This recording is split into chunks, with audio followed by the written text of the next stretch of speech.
I call the August 9th, 2021 school board meeting to order. It is 7:02 p.m. We are in the Montessori gym of the Fisher Administration Building at 12121 West North Avenue. Ms. Newman, please call the roll. Here. Here. Here. Here. Here. Here. Here. Thank you. We'll move on to our first order of business, public comment on non-agenda items. Members of the Wauwatosa School Board value the input of students, parents, staff members, and community members. The board's regularly scheduled meetings provide an opportunity for opinions and concerns to be expressed publicly. The board values all comments and will respectfully consider their input in decision-making. The board requests that individuals limit their comment on each item to 3 minutes. Following any comment, an individual board member may respond on the issue raised. However, it is not the intent of the public comment portion of the agenda for the board to enter into a debate with members of the community.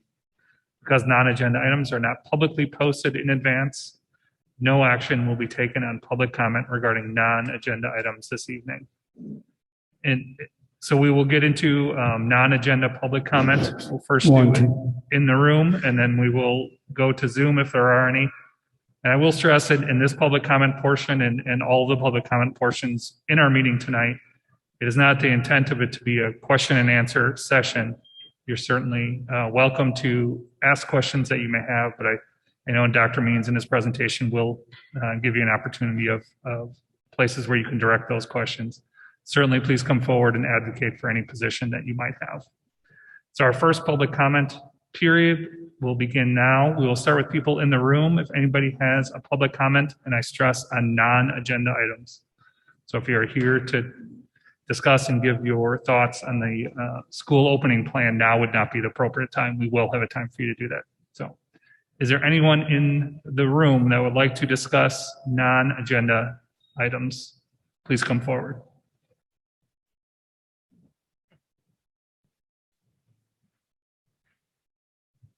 If you could just state your name and address, please. Okay. My name is Julie Alexander. I live at 1724 West State Street, Unit 1A, Wauwatosa, Wisconsin, 53213. Public comment is as follows. I am hoping that the school district is strongly looking at and pursuing Department of Education funding to help people with disabilities, with entering schools that they would have to actually apply for that particular funding from the Department of Education. Second comment is I'm hoping that there would be time for a community meeting about the new transition programming held for Wauwatosa citizens, so that the community as a whole would know about that and a date be set. Third comment is I'm hoping that there would be a public opportunity for people with disabilities in the community to see the new transition house that students with disabilities are going to be learning some transition skills at, to see that it meets all accessibility issues. Thank you very much. Thank you.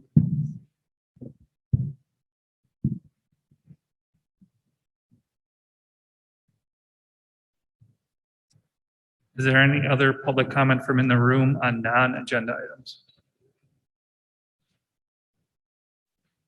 Seeing none, do we have any hands raised on the Zoom meeting for non-agenda public comments? There is currently no hands raised. Thank you. We will move on to our next order of business, which is the consent agenda. Are there any items on the consent agenda which board members would like to remove for separate discussion and action? Yes, please. I would ask that the vouchers for the month and the career and technical education consultant contract be separately discussed and voted on. So Mr. Meyer has requested that the consultant and the vouchers are removed from the consent agenda for separate Discussion? Are there any objections? Being none, may I have a motion to approve the remainder of the consent agenda? So moved. Second. Thank you. Any discussion on the remainder of the consent agenda? Ms. Newman, please call the roll. Ms. Fraley, Yes. Dr. Joseph Baker, Yes. Mr. Meyer, Yes. Ms. Muehlfeld, yes, Mr. Phillips, Yes. Mr. Rowland, Yes. Mr. Doman. Yes. So we'll move on to the two items that Mr. Meyer has asked to be removed, and I'll let you get started, Mr. Meyer, if you'd like to talk first. My discussion point is highlighted by the executive summary that was posted to the agenda this evening, that with respect to the career and technical education consultant item, as well as the Avid item that was previously highlighted by former board member Mary Jo Randall, per purchasing policy 6320, we did not follow all of our procedures.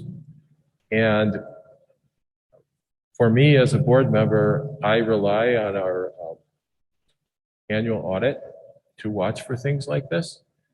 And I would ask that we schedule a meeting with our auditors to review our audit processes and what we would need to do to avoid finding a mistake like this in the future. Not that anything illegal or immoral was done, but we didn't follow procedure. These size of contracts, I would hope our auditors would, at least over the course of the 5 years, find something and give us a heads up that we need to do something a little differently.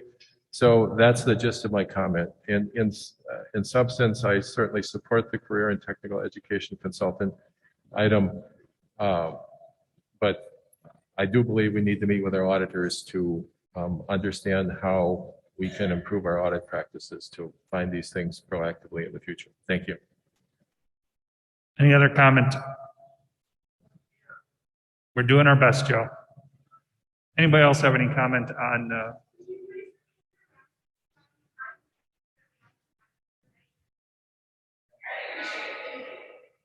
any other comment on remaining items on the Would you consent like me? agenda? Did you Go hear? ahead, Mr. Did Meyer. they hear me? Please, yeah, I think we have to be close to them. Okay, may I repeat? Please do. Briefly. Okay, with respect to these two items, can you hear me now?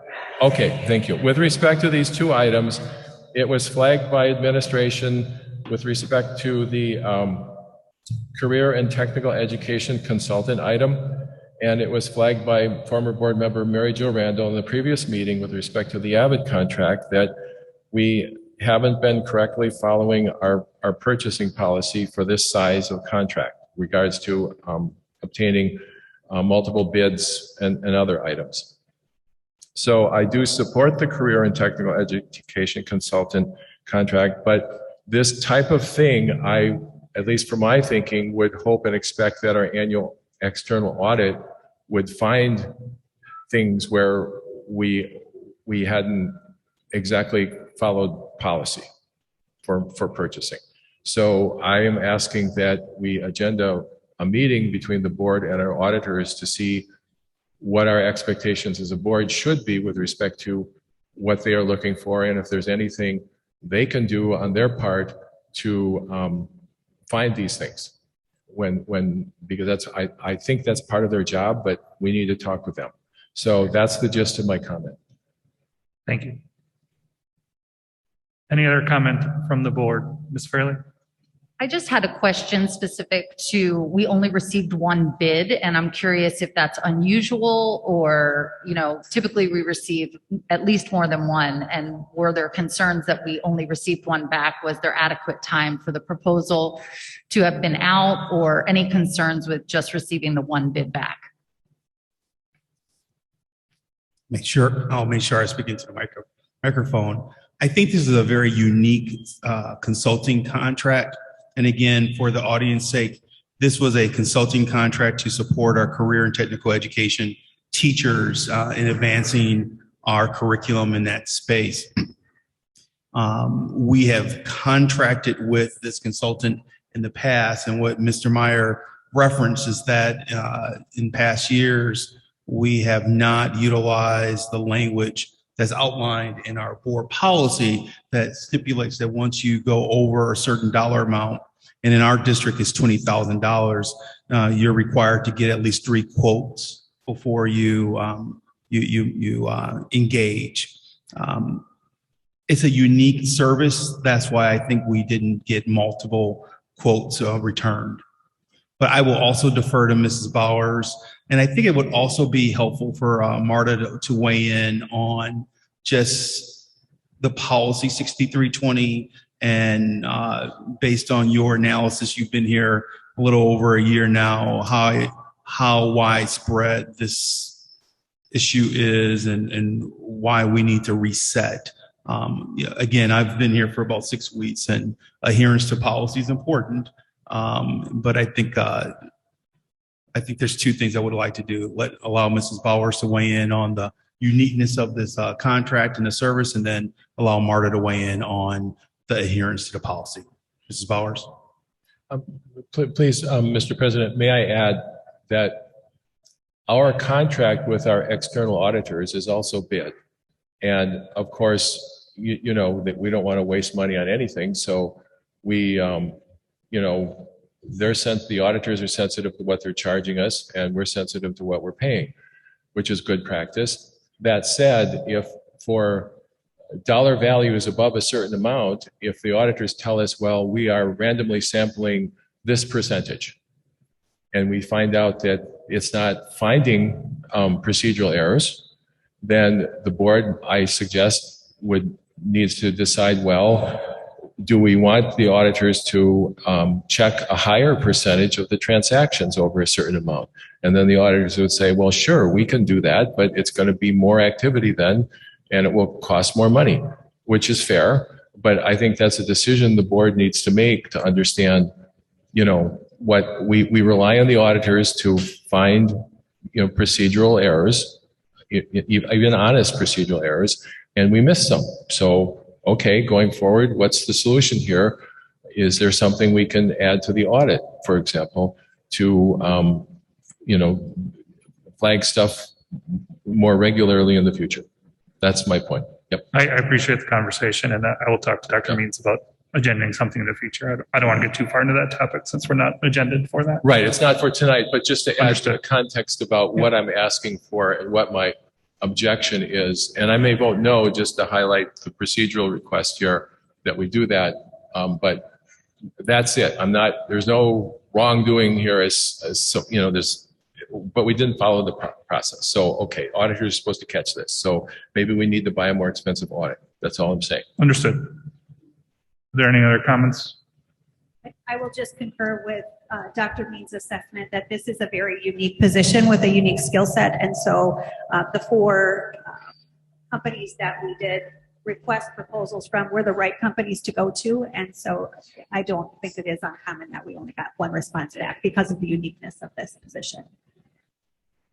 I can just speak about the policy. You can speak a little more into the microphone. Sorry. The policy number is 6320 purchasing. For any items between 20 to 50,000, we require 3 quotes. The quotes will be sent to the business office and then later to the board for approval. Anything over 50,000 requires competitive bids. Thank you. Any other board comment on the consent agenda items that we're remaining to that we're going to vote on? Any community comment on the consent agenda items? Are there any online community comments? There are no hands raised. Thank you. Ms. Newman, please call the roll. Ms. Fraley, Yes. Dr. Jessup Banger, Yes. Mr. Meyer, No. Ms. Mufeld, Yes. Mr. Phillips, Yes. Mr. Allen, Yes. Mr. Doman. Yes. Thank you. We'll move on to our next item, which is a superintendent action item, which will be the presentation and vote on approval for the 2021-2022 school opening plan. So our plan for tonight is we will hear the presentation from Dr. Means and our staff. We will then entertain a conversation with the board, give them an opportunity to comment and to ask questions. Before we vote, we will go to in-person public comment as well as public comment via Zoom. I appreciate everyone's willingness to work with us tonight. We don't normally obviously have our meetings in this room, and it's not the most cohesive to have a meeting like this, but we're doing our best in order to get everyone a space in a larger room and also work with our technical team to be able to broadcast this out to folks at home. So with that being said, I will turn it over to Dr. Means. Point of order. Go ahead, Mr. Rollins. Thank you. Could we maybe just take a 3-minute recess? I'm wondering if we could just turn off the air conditioning unit. That seems to be contributing to a lot of the sound in here. I just think that would be beneficial to everybody. I just sent the email and If we turn off the air conditioning units, we reduce airflow and we raise our COVID risk. Just to put that out there. I mean, I'll leave it to you. Let's just all try to speak up into the microphone as best you can. If you feel the need to remove your mask while you're speaking, please do.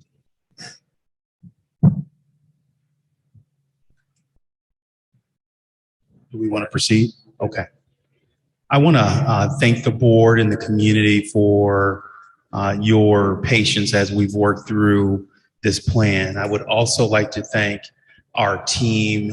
We've worked around the clock to present what I believe is a reasonable and what I consider to be a child-centered plan. And are we controlling the presentation from that computer, Michelle? Okay, so I'm ready for the next slide. Thank you. So our overview, it's always good to ground our work around our why. And when I and our team, when we look at our decision making, we grounded our presentation around two very specific areas. One was our mission statement. And when you look at our mission statement, I think there's an element of the mission statement that's very important to point out. And it's towards the end where it talks about our equipping and inspiring our students to conquer their challenges now and in the future.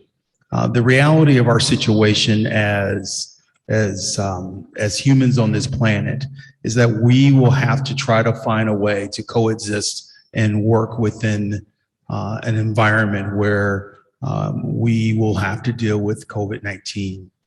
What we don't want to do is to continue to have our children not have a good school experience. What happened last school year is something that we don't want to repeat. Children need to be in school in person 5 days, 5 days a week, and that's our goal.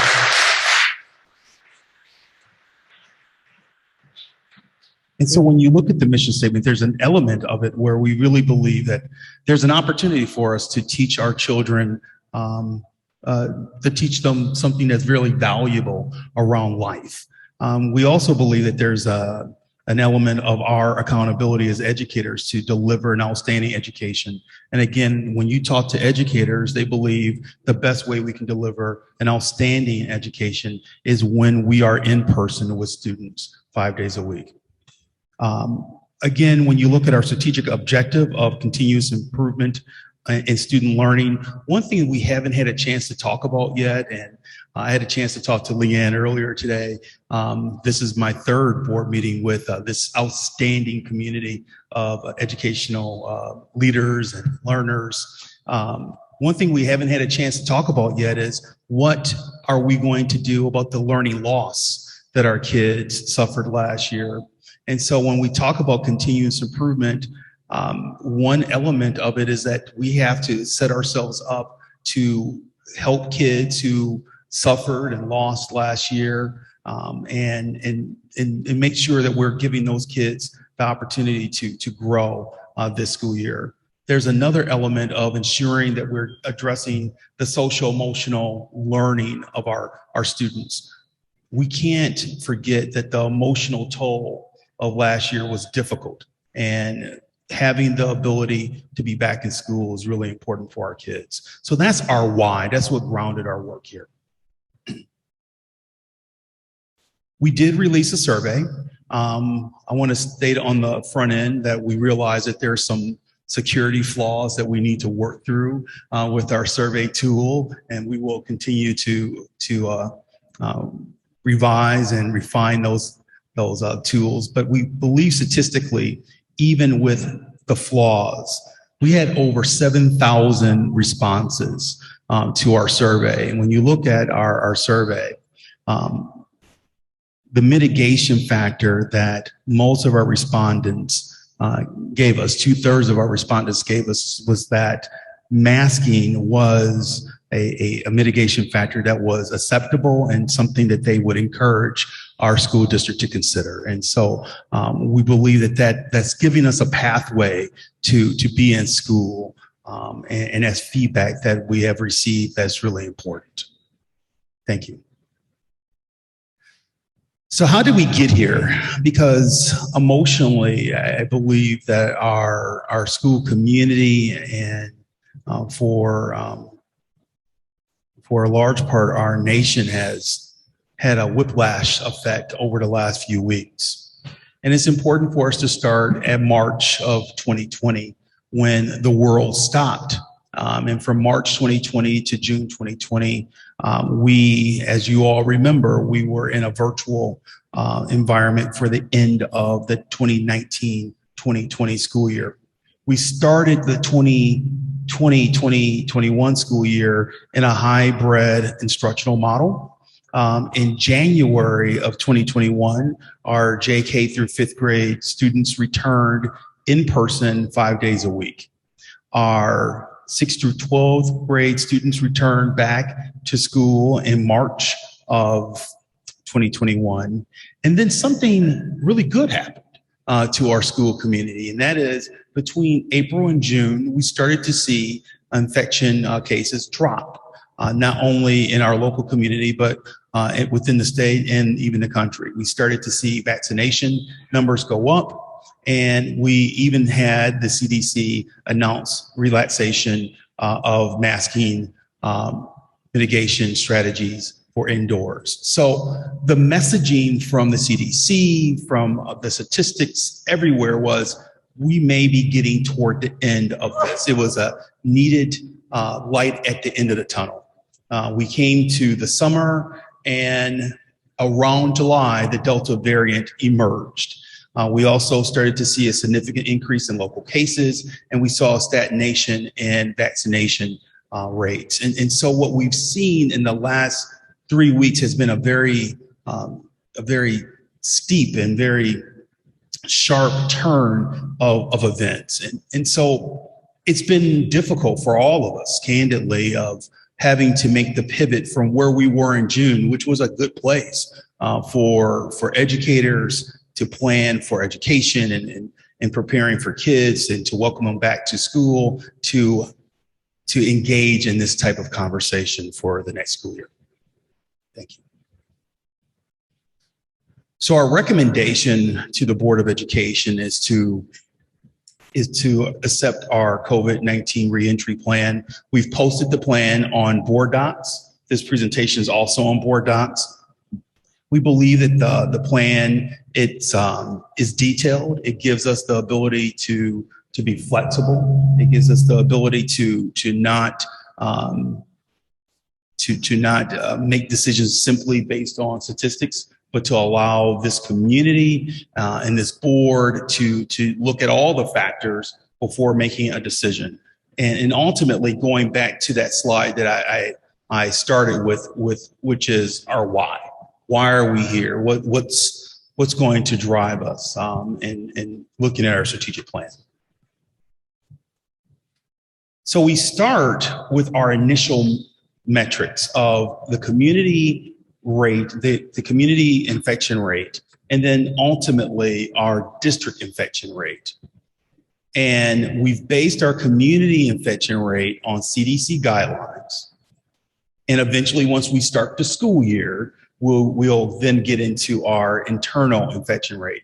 The internal infection rate is important because We may have instances where either a school or a classroom may have a high infection rate, and we may have to work with that individual classroom or school. That's why we have that third column, if you will, in all blue. And you'll see the numbers there. You will note that in number 5, level 5, we have something called extremely high. That's based on 750 cases of COVID-19 in our community. We hit that point at our highest point, at our worst point, 2 times during last school year. So for reference, and I think it was in November of last year, we hit that point twice, where there were 2 days where we had 750 cases of COVID in our community. That's it, where we were in the level 5 threshold. You'll see that we did a plus delta of looking at both the pros and cons of this metric of community and district infection rate.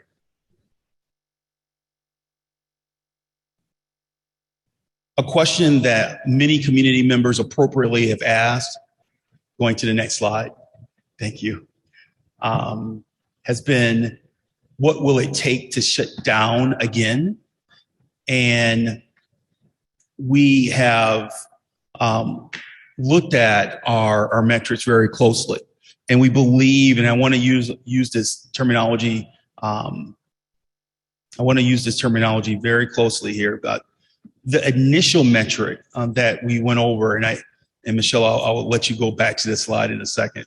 But that initial metric of community and or district infection rate requires, if it requires us to consider level 4 or 5 mitigation strategies, we would call a special meeting of the Board of Education. And we would call a special board meeting for the simple reason we believe as educators, if we're going into level 4, that is significantly impacting the educational experience of children. So if you look at the chart that talks about the mitigation strategies for level 4, as educators, we believe that that's a significant challenge for educators and for children, and we want to be very careful before we move into that category. Now, some people may say, well, that's not a big deal. You're still in school. As educators, we do think it's a big deal. We don't want to. There's a difference between having school and having children in a building, and we feel that level 4 is having children in a building, and we can educate, but it's not ideal. It's not optimal. Level 5 is clearly an area that we don't want to pursue at all, and that's a possible shutdown. We believe that that's something that we want to avoid. And so what we would suggest to the Board of Education is if we get to a point where we have to consider 4 or 5, that there should be other factors included in your deliberation. Those factors include community vaccination rates, student vaccination rates, hospitalization rates, death rates, and the impact of past variants across the world. In short, to use just 1 or 2 metrics to make such an important decision is narrow, and it's not allowing us to use our judgment collectively as a decision-making team. The other message that we want to deliver is that our baseline for the school year would be level 3. That's our baseline. That's what we believe is normal for this school year as we continue to try to fight through this COVID-19 environment. If we can go to the next slide. And so there's a fairly complicated flow chart here that we would utilize. And the flow chart, while somewhat complicated, not very complicated. In essence, what we would do is if we see a trend of infection rates that allows us and forces us to consider either a 14-day trend of level 4 infection rates or a 7-day trend of level 5, we would engage the medical advisory committee.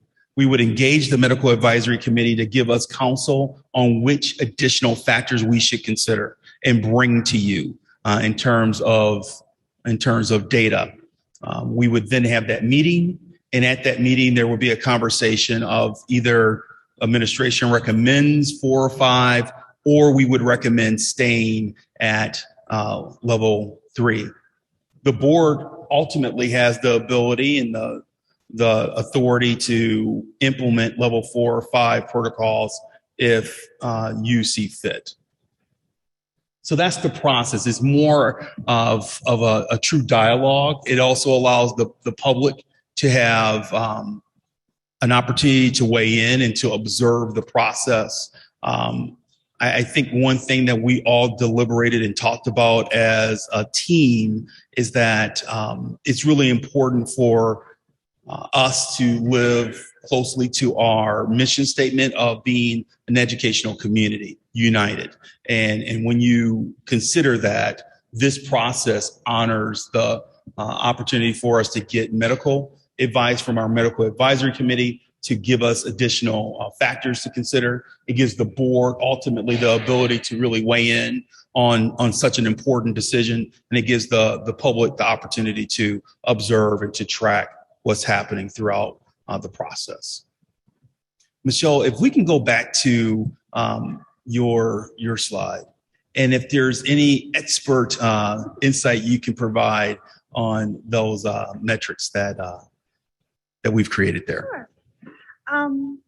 I'd like to say that. Michelle, I think you have to speak gotta a little. like literally like you're gonna swallow it. Okay. I'd like to say that as we created the metrics, they were deeply informed by recommendations from the CDC, the American Academy of Pediatrics, the Wisconsin Department of Health Services, and our local health department partners. And as leading medical and public health authorities with the most up-to-date data and research, we felt that it was very important to align our work as closely as possible with these trusted experts. So as Dr. Meeks mentioned, the community and district infection rating scale relies on 2 metrics. The first metric is the community rate, and the community rate is defined as the 7-day case burden rate for the city of Wauwatosa. The risk levels associated with the community case burden rate are aligned to the 4 community risk levels used by the CDC. The risk levels defined by the CDC are low, moderate, substantial, and high. A 5th community risk level was added by the district. The 5th community risk level allows us to tailor our community threshold for when the district would consider a level 5 or a district-wide closure. Our second metric in our rating scale is the internal district infection rate. The internal district infection rate is defined as the percentage of students with a newly reported infection over the last 7 days. We recommended a 7-day window for new infections for 2 primary reasons. The first is a 7-day window will be more stable than looking at a day-to-day infection rate. Day-to-day can be a little bit more variable. And the second is that a 7-day window makes it more likely to see trends as they're emerging, which gives us a little bit more time to be proactive in our response. So following the matrix, the district would be at level 3 if the case burden rate in the city of Wauwatosa exceeded 50 to 100 cases per 100,000 over an extended period of time, or if 1 to 5% of students reported a new infection within a 7-day period. For level 5, the community burden threshold of 750 cases per 100,000, this was informed by our data from the prior school year. The highest 7-day case burden rate recorded in Wauwatosa since the beginning of the pandemic was 787 cases per 100,000, and it occurred at the peak of the fall wave on November 13th of 2020. We remained over the 750 community case burden threshold for 2 days before that case burden rate began to fall back down below 750. During that same period of time, our 7-day district infection rate peaked at 0.8%. As a district, we did not exceed 1% of students with an active infection at any point during the 2020-21 school year. So I want to be very clear that the threshold for reaching level 5 has been set very high and is informed by the available data and best public health practices and guidance. Looking forward, reaching level 1 or level 2 is very attainable. especially once more students become eligible for the vaccine. We saw a remarkable decline in newly reported COVID-19 cases among staff after the vaccine became available to employees of K-12 educational settings. And we anticipate a similar dramatic decrease in cases among children once more age ranges become eligible for vaccination. I do feel that it's important to note that the conditions this school year are fundamentally different from the conditions last school year. Data from last school year represents universal masking, social distancing, cohorting, good community mitigation measures, and less transmissible strains of COVID-19. The conditions this year are different. We should be very careful not to overgeneralize last year's data to this school year. And following the expert guidance of the CDC and other public health experts for a safe and as normal as possible school year remains crucial. So we have endeavored with this recommendation to follow that guidance as closely as possible. I also want to state that to monitor our community and district metrics, the district will provide a COVID-19 monitoring dashboard on the district's website that is similar to the dashboard that we had last year. I think the community and the school board found that to be very helpful. That dashboard will go live prior to the beginning of the next school year, for this coming school year. Thank you.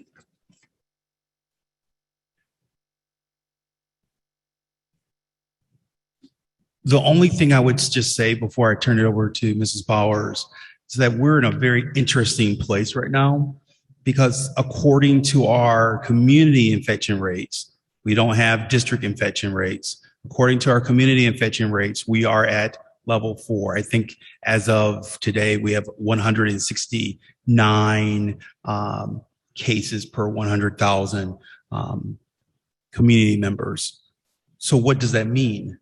What it would mean is we get a chance to actually utilize that flow chart that you saw on the previous slide. In the next 2 weeks, we will assemble the medical advisory committee to look at additional factors. We will look at those additional factors and bring additional data to you and have that review. The dates fall perfectly at your August 23rd board meeting to decide what type of entry do we want to utilize for the start of school. You have the ability to say we can start at level 3, or you have the ability to say we will start at level 4. That will all be contingent on the additional information that the medical advisory committee recommends that we bring to you, you review, and ultimately either the administration recommends to you that we stay at, or you decide you want us to start the school year at. So we actually have an opportunity to utilize the process right now. Mrs. Bowers. Thank you, Dr. Means. So this next table, in this one, we engaged our school leaders to identify the operations that we would need to safely operate our schools. It is a crosswalk with the community and district infection rate matrix that both Dr. Means and Michelle Anderson referenced just a few minutes ago.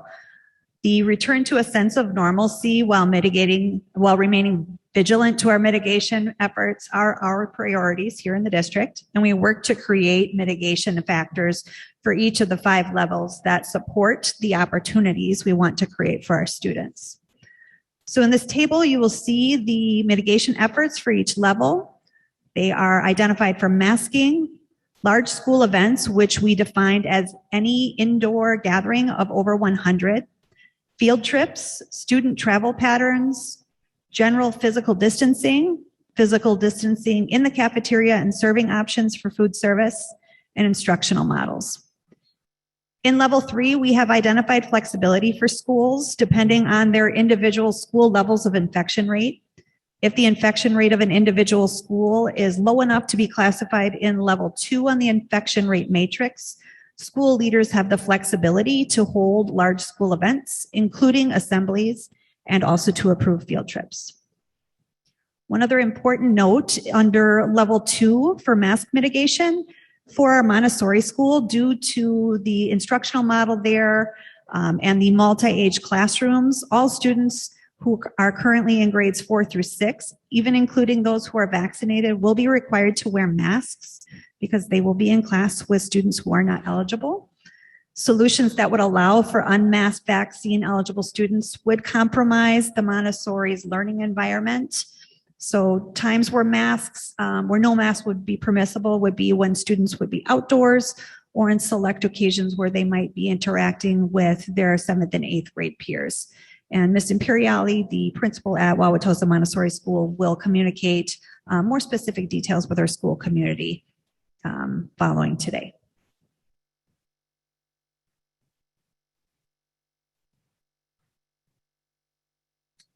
Kaylin?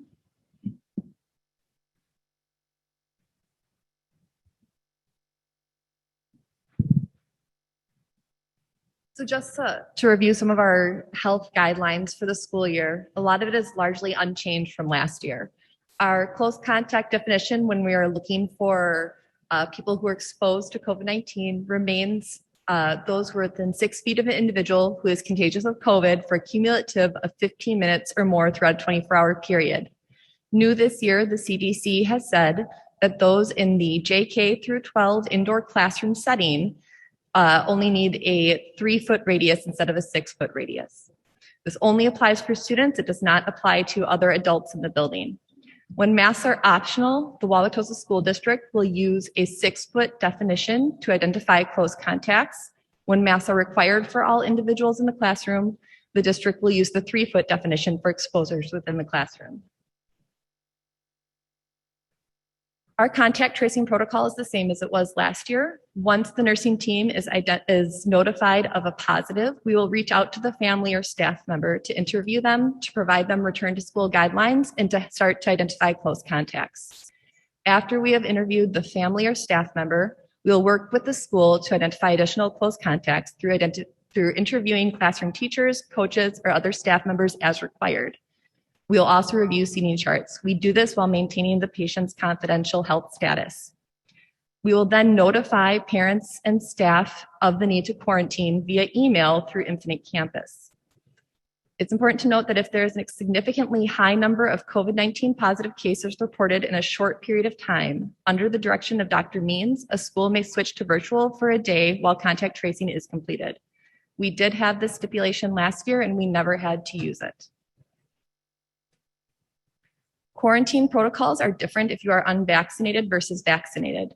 Unvaccinated individuals have to quarantine for 7 days if they choose to test for COVID during their quarantine, 10 days if they choose to not test for COVID during their quarantine.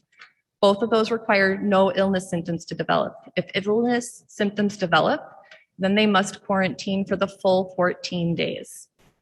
Vaccinated individuals do not have to quarantine if they were identified as a close contact. Both vaccinated and unvaccinated individuals will be notified of their exposure so that families can continue to monitor for symptoms and choose to seek additional testing. Reporting illnesses remains the same as every year. Students will report to their home schools, and if their illness symptoms meet COVID illness requirements, then the nursing team will be notified and we will reach out to the family to get further information. Staff will continue to report their illnesses through ASOP and self-report any COVID-19 diagnosis or needs to quarantine. The nursing team is always willing to talk to any parents or students or staff members if they have additional questions. It's important to note that illness guidelines are the same for both vaccinated and unvaccinated individuals. Our illness guidelines every year have always been students should stay home when they're sick and return to school when they're feeling better, with the exception of a fever, vomiting, or diarrhea requires them to stay home for 24 hours without the use of medication and without any symptoms. Students should also stay home as required by their medical provider. That is the same as this year. Additionally, during the COVID-19 pandemic, if a student has 1 major symptom of COVID or 2 minor symptoms of COVID, they are required to stay home for 10 days from when symptoms first began, or they can get tested and can return to school as soon as those negative results are provided to the district. This is the same as it was for last year. This year, the district has taken advantage of a testing program through DHS. Our testing partner is Summit Clinic Laboratories. The district will offer COVID-19 testing within the district. We'll have antigen testing, which provides rapid results in even as little as 15 to 30 minutes for students and staff that exhibit illness symptoms. We'll also have PCR testing available with results in 24 to 48 hours after an exposure if students and staff choose to take the shortened quarantine option. We'll also be having regular testing of our student participants in high-risk co-curricular activities. All of these testing options will require parent and guardian consent, and all of these testing options are optional. Families and staff can choose to seek testing elsewhere, or they can choose not to test and take the non-testing options to return to school.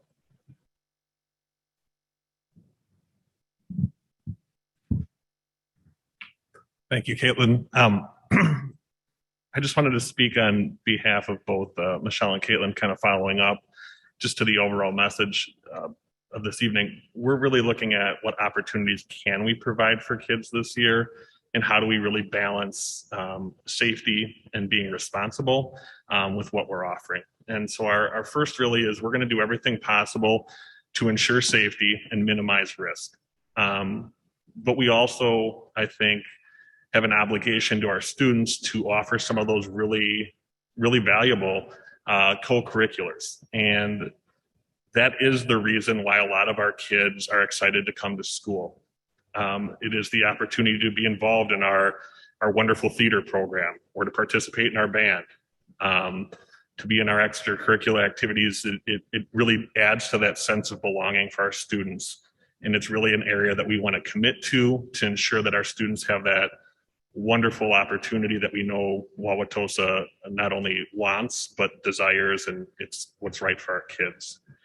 The second part that Dr. Means had mentioned earlier in his presentation was we really want to focus on the whole child. And this has been a really hard year, a very difficult year for everyone.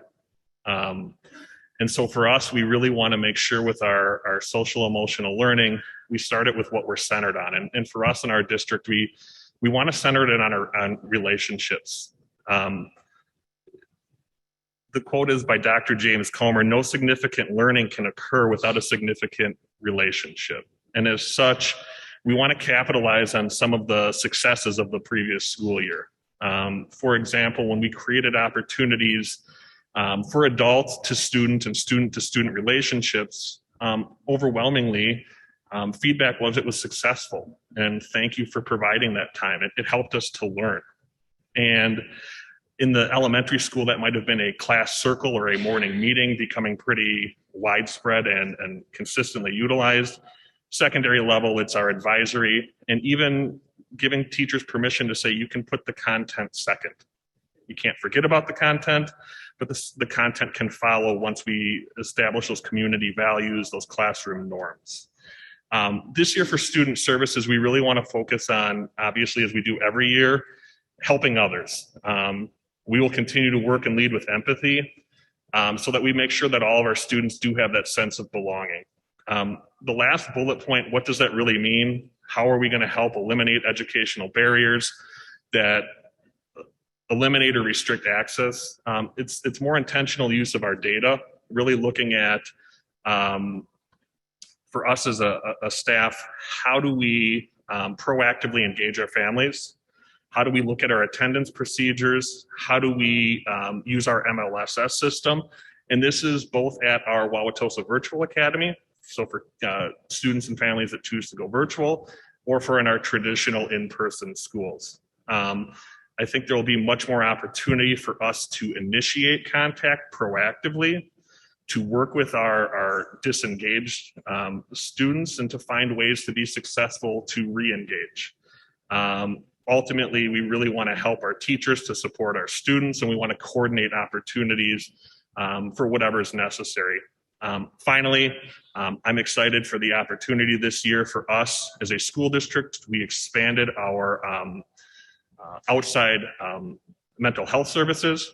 And so at the elementary school level, this year, each school will have some level of service from Family Services of Waukesha, where we will really explicitly be looking at how do we engage students and families who might have difficulty accessing services or may not seek services. And we think that's really going to be a critical an important partnership to a successful school year. For 2021-22, we have 2 instructional models available for students and families. In person, our goal is to have students in school 5 days a week for in-person instruction with teaching and learning opportunities that most closely resemble a traditional in-person experience for our students while adhering to the prescribed mitigation measures for each of the levels that were described on Table 2. To support continuity of learning, if a student is required to be out of school for COVID or COVID-related reasons, such as a quarantine, families may select to have their student access instruction via Zoom. We believe that flexibility is important for families to determine if their child is well enough to participate and can Zoom in at that time. Our virtual option for SK-12 is Wauwatosa Virtual Academy. It's important to highlight that WVA is a primarily asynchronous learning instructional model. To support the asynchronous nature of WVA, the district has clearly developed greater opportunities for weekly collaboration with students, to monitor their progress, to identify supports that they might need through synchronous reteaching, and to maintain some connection with their home schools should they be ready to transition back. Additional staff is being allocated to WVA to provide the support to students. And these changes were designed after review of the 2020-21 virtual options. We had a committee of school and district leaders evaluate the benefits and the challenges in last year's virtual models and utilize feedback that we gathered from students, teachers, and families, and all of those greatly influenced the model that we have this year for WVA. In 2021 school year, all school meals are free to all our students regardless of their income level. There will be no cash exchange at the serving line. In level 1 and 2, we will resume our normal food service operations, including bringing back fruit and salad bars and having more a la carte options. In level 3, we will be having more serving lines to encourage social distancing. Level 4 requires 6 feet when possible and prepackaged options. All the meals we put in the bag to eliminate waiting in line. We're offering a food pickup on Wednesday from 9 to 11 in Longfellow and Whitman to our WBA families. When students are in quarantine or out due to COVID, we work with each family to make sure that they're able to pick up meals for the students. Regardless of what level we're in, we're committed to feed as many students as possible. For our extracurricular activities, events, we will sell prepackaged food at the concession stands. Cleaning, the district has purchased 50 UVC light technology that will be used when COVID cases are confirmed or suspected. We'll use this on the surfaces that we can use the liquid on, such as books, computers, and any other surface items. We'll place between 15 to 25 hand sanitizing stations, depending on the size of a school. The sanitizing station will be either freestanding or wall-mounted and will be placed in the high traffic areas, such as entrances, hallways, stairways. We encourage our students to hand wash as much as possible, but every single class will have hand pump sanitizer. We're following CDC guidelines, which is daily cleaning and all surfaces with a cleaner. Disinfection is recommended when there is a suspected or confirmed case of COVID-19. Our daily cleaning protocol is to clean all surfaces, desks, tables, bathrooms, doorknobs. Our lunchrooms will be cleaned multiple times a day. The tables will be wiped after each lunch period. Can everyone hear me there? Yes. Okay. Just to kind of go off of what Marta was indicating as well, when we do have known cases of COVID-19, not only do we have the UV wands at our disposal, but we also have our electrostatic sprayers as well. Both can be used in combating those situations when we have known COVID cases for deep cleaning rooms. And then I will get into talking about our air purification, ventilation, and air exchanges. As you all know, probably from last year, we did quite a bit with optimizing our systems and maximizing all of them. We use a multi-layered approach with the HVAC here, which includes, obviously, we have our system set up to bring in more outside air. We also have adjusted our systems to increase airflow as well, both which hand in hand are very important with the next layers, I guess, of our HVAC that we have, which would also be ensuring that all of our systems are functioning, all of our systems are working, all of our exhaust fans and all that kind of stuff are operational and clean. And then we go into, I'm sure you've all heard bipolar ionization, which it's just another method of uses positive and negative ions to attach to airborne particles and pathogens.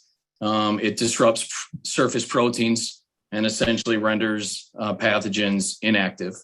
That, along with the recommended upgraded filters that we moved to last year, will still be in place for this year. The school year will start with all brand new filters in all of these systems. So all 4 of those and 5 of those things are all our multi-layered approach for bringing us optimizing our systems to the fullest extent and bringing us as clean of air as possible.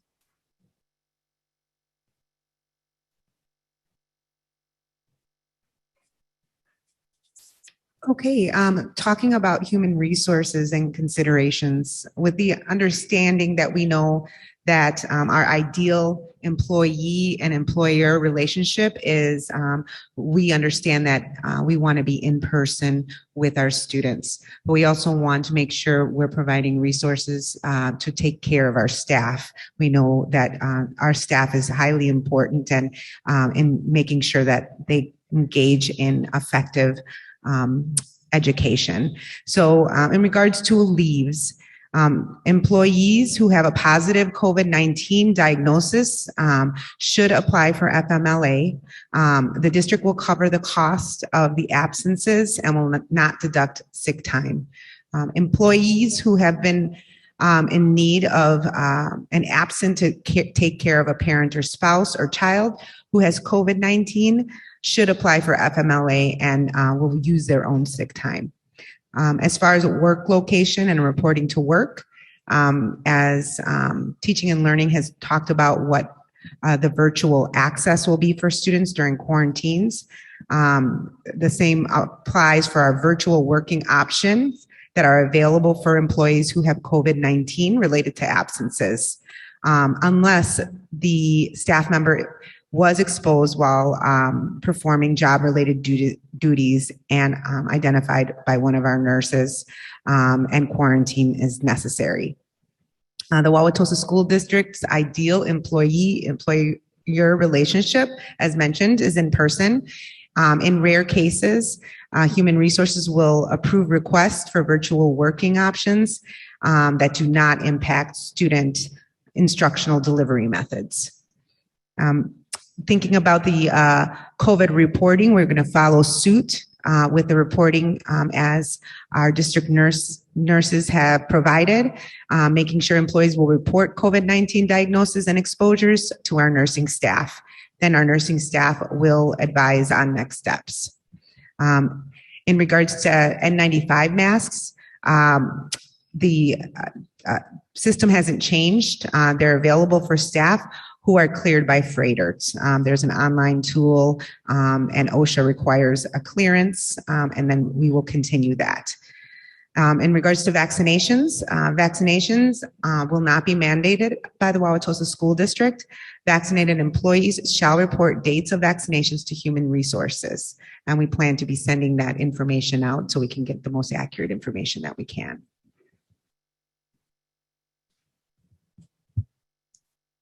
So we're at the point where if board members have questions, we would welcome them. I would just like to conclude by once again thanking our team. Great work by everyone. It's been a great opportunity for me to get to know the talents that everyone brings to the table. And then I want to thank the community because through emails and critical questions from the community. I think we have refined this presentation and thought of components that were reasonable and I think strengthened the plan overall. So thank you to community members who reached out and presented questions in a thoughtful but also probing way to stretch our thinking. Thank you, Dr. Means, and thank you for everyone for the presentation tonight. Just to reiterate how we're going to move forward here for the remaining part of the evening. Our next part will be conversation among the boards, your opportunity to ask questions, provide your thoughts and comments. I would ask that we give everyone at least an initial chance to ask questions and provide their thoughts if they so choose before we double up and come back to any one individual board member. I appreciate that. Just to give everyone a chance to be heard. So is there anyone who would like to start with your initial thoughts or questions? Mr. Meyer. Yes, thank you. My understanding from listening to various learned experts in the media is that masks are helpful and some masks are more helpful than others. And I keep hearing about the availability now of the KN95 mask and the N95 mask. This is the KN95 mask I'm using tonight. I'm not certain we are pushing so hard to go in the direction of the more helpful masks, but maybe I'm misunderstanding something. Also, if we come to the day where we have to vote on going to level 4 as compared to staying to level 3, to my thinking right now, just so I'm being, transparent about what thoughts are going in my head, that if we're using a high percentage of N95 masks, I'm less likely to want to go to level 4. I'm likely to want to hold out longer at level 3 because of my understanding of the effectiveness of the N95 mask. So I'm not set in stone on anything I'm saying. So I'm asking for your response from, the staff on what the thinking is and what we can do. That's all I have. Thanks. Thank you, Mr. Meyer. Anyone who would like to speak next? Mr. Rowland. I didn't totally hear what the rules were for what kinds of comments and questions we could have at this time. Is it just sort of open? Yeah, whatever you would like to say. Okay, great. Okay. First of all, thank you for this report and this recommendation. I think it's a high hill to climb to come up with something that's transparent, relevant for the time, strategic, trying to keep kids in the schools 5 days a week. I think this is a really, really nice job. So thanks to the team that has worked hard all summer to work on this.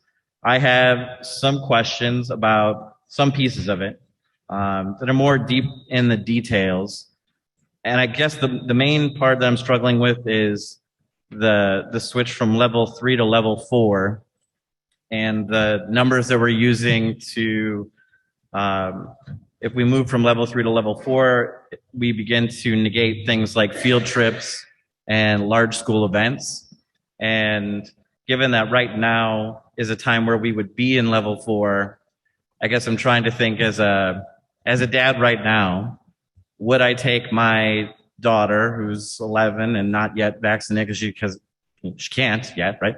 Would I take her to the mall if she was masked and distanced from other people? Would I take her to a movie if she was masked and distanced from other people? Would I take her to Discovery World, etc., right? Field trips. And I think the answer is, for me, is yes. I feel comfortable with that. We've been doing that. I don't know if that's for everybody. So I'm curious to know how we decided, and so I'm curious to know is how we decided what the level is for when we start negating things like field trips. And I guess I want to push our group to really think through, like, what is the number? Is that the right number for things like field trips and large school events? I don't pretend to know what the number is, but I guess for me right now, I feel comfortable with some of those things. Other things, unmasked closed lunch. I can totally understand how we have established that as a level 4 because, I think it's just easier at lunch. But to me, if you're masked in a field trip and you're still distanced, if you're having a large school event, where it sounds like large school events, they're still 3 feet apart is part of the rule for it. So that's my first question. Second question is, if data triggers are met, let's say right now we're talking about the next meeting, we would talk about should we move to level 4 or stay at level 3? What would be the item that is on the agenda? Are we voting on moving to level 4 and that just sort of automatically happens, or is it sort of up to the superintendent and the school board president to decide kind of what goes on the agenda? When that trigger is hit, what happens? You know what I mean? Like, I know we would meet, but then on the agenda, what would it say and what would we come, prepared to speak about? That's the second question. Third question is, if students, my understanding based on what I read was, if students were wearing masks properly, it sounds like the student who had a close contact would not have to quarantine, based on what we put in the packet. So my question, and I guess I understand the calculus there, if they were wearing masks, then the theory is that they wouldn't have to quarantine. I understand it. So the question I've got, though, is would we at least notify parents of students who had that close contact, even if they were wearing masks, just so they can have the understanding that that happened, so they can keep an eye out for symptoms and just other things? And then my last question is, if we receive clearer guidance, I know that we are doing this without clear guidance, right, from any, not our specific numbers, you know what I mean? Like, we are trying to come up with numbers because no national organization or others have given us really the specific numbers, as far as I know, right? Would we be open to revisiting the matrix that we've created if somebody gives us different numbers? But those are my questions. Thank you. So I think your fourth question also loops back to the first. And I want to be very clear, we're aligned with you. So our baseline is 3. We don't want to go to 4. We believe educationally that's not ideal. We don't believe that that's we would prefer not to be there educationally as well. But we also understand that those initial metrics of either community infection or district infection rate should give us pause. And it should give us enough pause that the process, and again, if you go to the presentation, it allows us to go to the medical experts because this is a medical issue. So it allows us to go to the medical advisory committee to give us additional factors. Now, after we go to the medical advisory committee, they may give us a list of other factors, and those other factors may give us a full composition and a full profile of saying that this isn't as critical for us to go to step 4. But at least at that point, a group of medical experts have weighed in, not a former social studies teacher who is an administrator at the core, because this is a medical concern. You asked a question in terms of what happens when that special meeting is called. If those numbers during the medical advisory committee are so alarming that that committee says, we've reviewed the factors and the numbers are such that we recommend that the superintendent should talk to the board and recommend going to 4 or 5, then I will take that under consideration. But ultimately, I have to use my judgment as well. I don't believe that it's good for kids for me to simply look at numbers and make decisions about their education off of a set of metrics and numbers. So I'll make that recommendation. If I recommend 4 or 5, again, as the flow chart reads, the board has the right to reject it and to stay at level 3. Again, I think I think flexibility is the wrong word. I think the nimbleness of the system that we've provided allows for humans to have dialogue and to look at all factors before making a decision versus it being very rote and being robotic. I think the third question that you posed, I think I've answered 1, 4, and 2. I'll let number 3 go to Caitlin. I just want to make sure I understand your question. You're asking if both the positive student is masked, so when we're doing universal masking and we're using that 3-foot definition, if we would notify families of students in the 3 to 6 foot range who don't have to quarantine? So based on what I read in the reentry plan, it sounded, let me pull it up. It's going to take me a second to find it. It's a very thorough document, which is great. I'm sorry, Sean. It's really hard for me to hear with the sound going that direction. One moment. Okay, so the exception to the quarantine rule that we have in this document says, in the K-12 indoor classroom setting, the close contact definition excludes students who were within 3 to 6 feet of another student who was COVID positive if both the infected student and the exposed student correctly and consistently wore well-fitting masks the entire time. So my question is, it sounds like they would not be quarantined. The student who's positive would be at home. The question I've got is the student who was wearing the mask properly, would there be any just outreach, like heads up to the parents that we could give to say, this happened, we don't think you need to quarantine, but just keep an eye out for symptoms, any signs? We can craft some communication to go out to families who their students are in that 3 to 6 foot range. So they were exposed by the close contact definition, but because of the exception, don't have to quarantine. We can work on that. I think that'd be helpful. And the only question or I guess follow-up I have is, would we, and maybe this is a question for the board, is would we be open to like a 3.5 instead of saying we're moving to a definite 3 to a definite 4? Again, just because I wonder if, would we really negate all field trips? And I would imagine that means like even outdoor field trips, right? If we were at a level that we're at right now, that to me like doesn't totally make sense to me. The lunch makes complete sense to me that they would have to be 6 feet and grab and go lunches. That makes sense. So keeping that in level 4 makes sense. But to me, field trips and large school events, if they're masked and still distancing,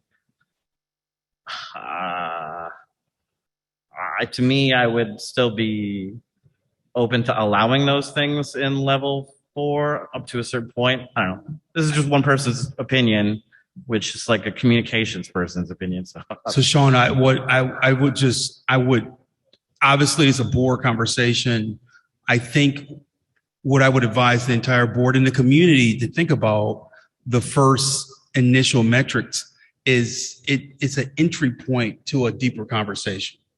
And it doesn't necessarily mean we're going to go into level 4. And we have been, I don't know how much more clear we can be as a team. We clearly see the disadvantages for our educators and for our kids in level 4. And I'm very confident that our medical advisory committee and community members will find ample factors for us to consider in addition to these initial metrics for us to consider that will trump these initial metrics. So I believe that it would be a hearty conversation at the board level for us to get to 4. I think what we created was a true dialogue platform for us to pause as a community to say that there's some initial metrics that we've looked at that we should be concerned about. However, we should move forward. And again, we focused on that mission statement language for a reason. I love the way that you framed it. Our kids are going to have to learn how to live with this. This is a challenge. that they have to learn to deal with. But we have kids who are going to mask and go to the movies and go to events. And why can't we learn how to help our kids figure out this challenge as well? It's a point of dialogue, but it doesn't mean that we're necessarily going to fore just because we're having the dialogue. Okay.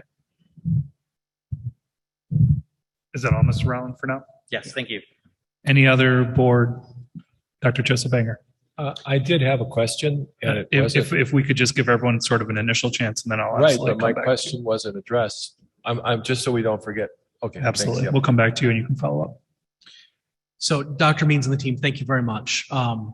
We've probably had about 3 hours of conversations about this over the last 2 weeks or so, Dr. Means. And I really appreciate you making the adjustments, kind of tweaking things and the flexibility that the group has shown. As I think about this plan, I'm thinking both about how do we return as normal as possible and to really prioritize, and Sean, I think this speaks to what you were saying as well, those really powerful learning experiences for students, bringing folks together, and whether it's field trips. I'm also thinking about opportunities that were lost. You and I mentioned so I have a fifth grader, and the kind of hallowed fourth grade experience in Wisconsin is to visit the state capitol. And so each grade levels have different things. As we think about this, how do we infuse these things into the curriculum for students who've missed opportunities along the way? And I'm confident to the degree that we can with the environment and context we're operating in, we'll think of creative ways to do that. So not only just kind of like thinking about how do we advance learning and kind of consider learning loss, but also considering experience loss is another way of thinking about it. But I am very comfortable with kind of what's been presented. I'm excited about kind of the adjustments that have been made. And I'm glad that what we're triggering now is a conversation with a deeper nuance to look at things. We're not triggering movement or change. And we've got folks who will help us kind of look at this in some different ways. I also really like that baseline is level 3, that we're aiming to get to level 2 or level 1, but baseline is where we stay. And I think your framing of it tonight and the team's framing of it is, we know that there's a significant loss of the learning experience at anything above level 3. So it's a significant conversation to get to level 4. And we're going to do everything we can to keep the level 3. With that, very comfortable with what the mitigation plans are. The team did a phenomenal job with physical spaces last year, thinking about everything, and then everything that's in this plan. I think things were done really well. So all of my questions and conversations that we have had over the last several weeks, kind of everything I was looking for in the plan is there. Thank you very much. Thank you. Ms. Fraley. I have a question, and I'm not sure who should answer it. It might be you, Michelle. So in terms of when we look at the data from last year, our average percent of infection over a 7-day period for students was what at its height? At its height, we hit 0.8% for the district. We did have some schools that came close to 3%. Okay, so if I'm looking at the chart on slide number, we're going to call this 6. I'm looking at, that would be a level 4 in terms of kids, that was at the height. So if we were at a community incidence rate of, you said 160 cases right now, I think Dr. Means, it could go up as high as 600, 749 cases. But as long as our student rate is lower, that's what we're looking for. And I want to be clear on that, just because in terms of if we're able to keep it out of schools, which we've seen that we've been successful at, that can, to Dr. Means' point, even though the community rate is higher, we could still keep ourselves at a level 3, or ideally someday lower than that, as long as we keep kids' incident rates lower. Yes, if we keep our student incident rates low, I do think this is, so it's a deeper conversation always, but if our community rate is high and our student infection rate is low, then I believe that there are some, I know there's lag time. right, there's latitude. Yep. But I think that it's community rate or the internal infection rate, but it's also a yes and where we have that deeper conversation. Sure. I think for me, I just want to make sure that the community is clear that the community incident rate is not how we determine the level that we're at its baseline. So to Dr. Means, to your point, it is a conversation. And I think it's important to articulate that, because if you just look at that one number, you can throw your hands in the air and say, oh, we're level 4. Kids haven't even gotten back to school yet. We don't know what the incident rate is. Maybe it's really low. Or maybe it's really high and we all need to get our act together and figure out what's going on, because even if we have a super high vaccination rate in the city of Wauwatosa, but our kids are coming in with a lot of COVID, then we've got to address that. I just want to make sure that we're not getting too far ahead of ourselves. I want to see that student number when kids get back to school, so that we're making more informed decisions. So for me, when you talk about coming back in 2 weeks, unless that community incident rate number changes dramatically, I'm still not going to feel like I've got enough information to keep kids out of schools, because that's the goal, get them in schools. And so I just want to make sure that for those folks that are listening, for all the folks that emailed today, called, first, sorry we cannot respond to all of you. Thank you. Consider this your response from me. If I get to it tomorrow, I will. But let's not get too caught up on one number, and let's try and look holistically at where things are. Yes. And I'll just say thank you for all of the responses to the millions of questions. Folks at home and in the audience, you don't see the volume of back and forth that goes on even before this comes. This is not the plan from 3 weeks ago. This is not the plan from last Friday that we got. So there's been a lot of changes that were made, and I know that's meant late nights and early mornings and lots of data crunching. So thank you. I feel like by not having a lot of questions, it may look like we don't know what's happening, but a lot of individual one-on-one conversations have already happened. So thank you. Thank you, Ms. Fraley. And Mrs. Bowers, just correct me. I think there's a clause in this plan that also states that if an individual school has a lower infection rate than the district average infection rate, they're able to then go into the mitigation factors that goes along with that level. So for example, if the district is at level 3, however, a school, because let's assume it's a secondary school, because those are the students who are eligible. A secondary school has a high number of vaccinated students and staff, and they are adhering to personal hygiene protocol. They have reached a level 2, then they are able to then utilize mitigation protocols within level 2. So what we tried to do in this plan is actually reward our students. I think the plans that I've seen over the last year was more punitive and it was more metric driven. What we wanted to do is to say, let's reward kids for what they are able to do. And let's also reward our school communities for the work that they're doing to keep our kids safe with their numbers. Thank you. Mr. Phillips. Yeah, sure. And I'm sorry, Ms. Mufeld, I can't see you quite as well, so I'll come to you next if you have something you'd like to share.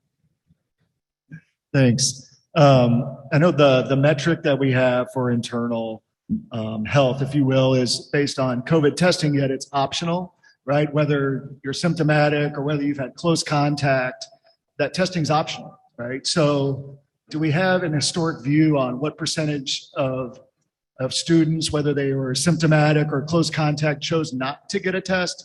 And how have we factored that into that equation, if we know what that is? Yeah, after the short report. I don't have exact numbers, but roughly when the CDC made the change where you could shorten quarantine, we saw a jump of about 25% of students at the elementary level choose to get tested.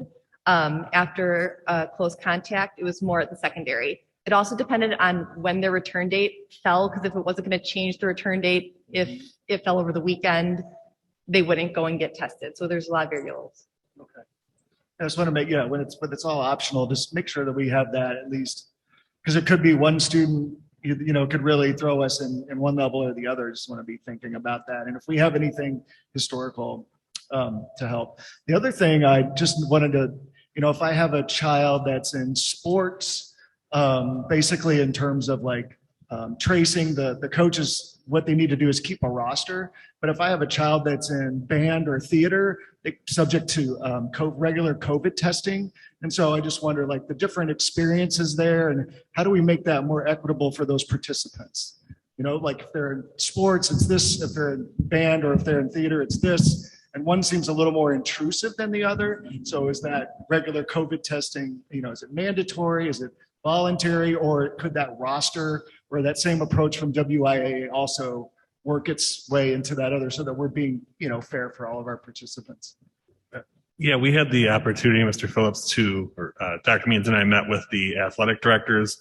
And I know on Wednesday, Dr. Marble and myself will meet with the content leaders from our band, choir, and theater programs to just really hash out what exactly that looks like, because we wanted to make sure, as Dr. Means has explained quite often this evening, this is not just a one-person document, and so that we really include our staff voice and expertise in it.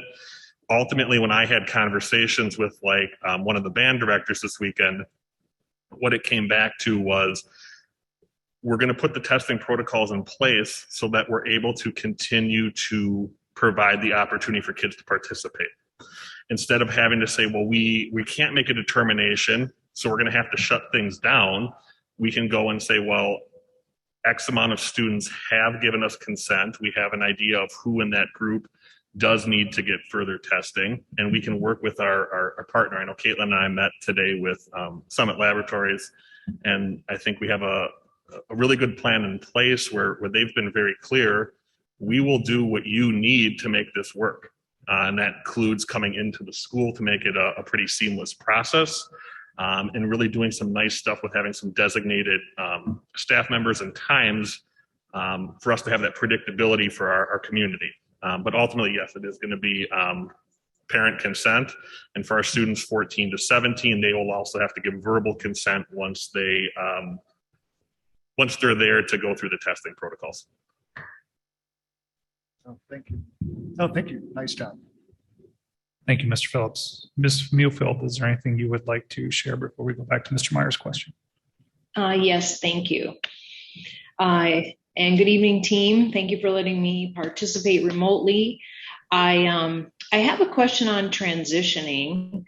First, let me say that I stated in the last meeting that I am very supportive of mask wearing in this situation and the mitigations that we have done as a district surrounding this pandemic.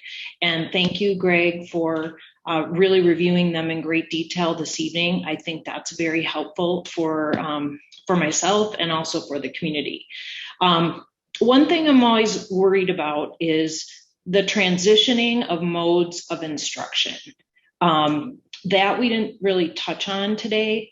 And I think that is a lot of, there's a lot of angst, I should say, with the educators as well as, the entire community about the different levels and how we would move from this starting point of, we're calling it level 3 tonight.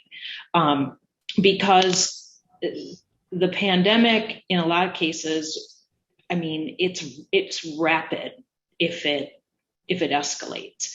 And I just want to be certain that if the escalation is happening, we know exactly, we can react to it quickly. And I'm not sure that I see that tonight in the documentation, and we haven't really discussed it.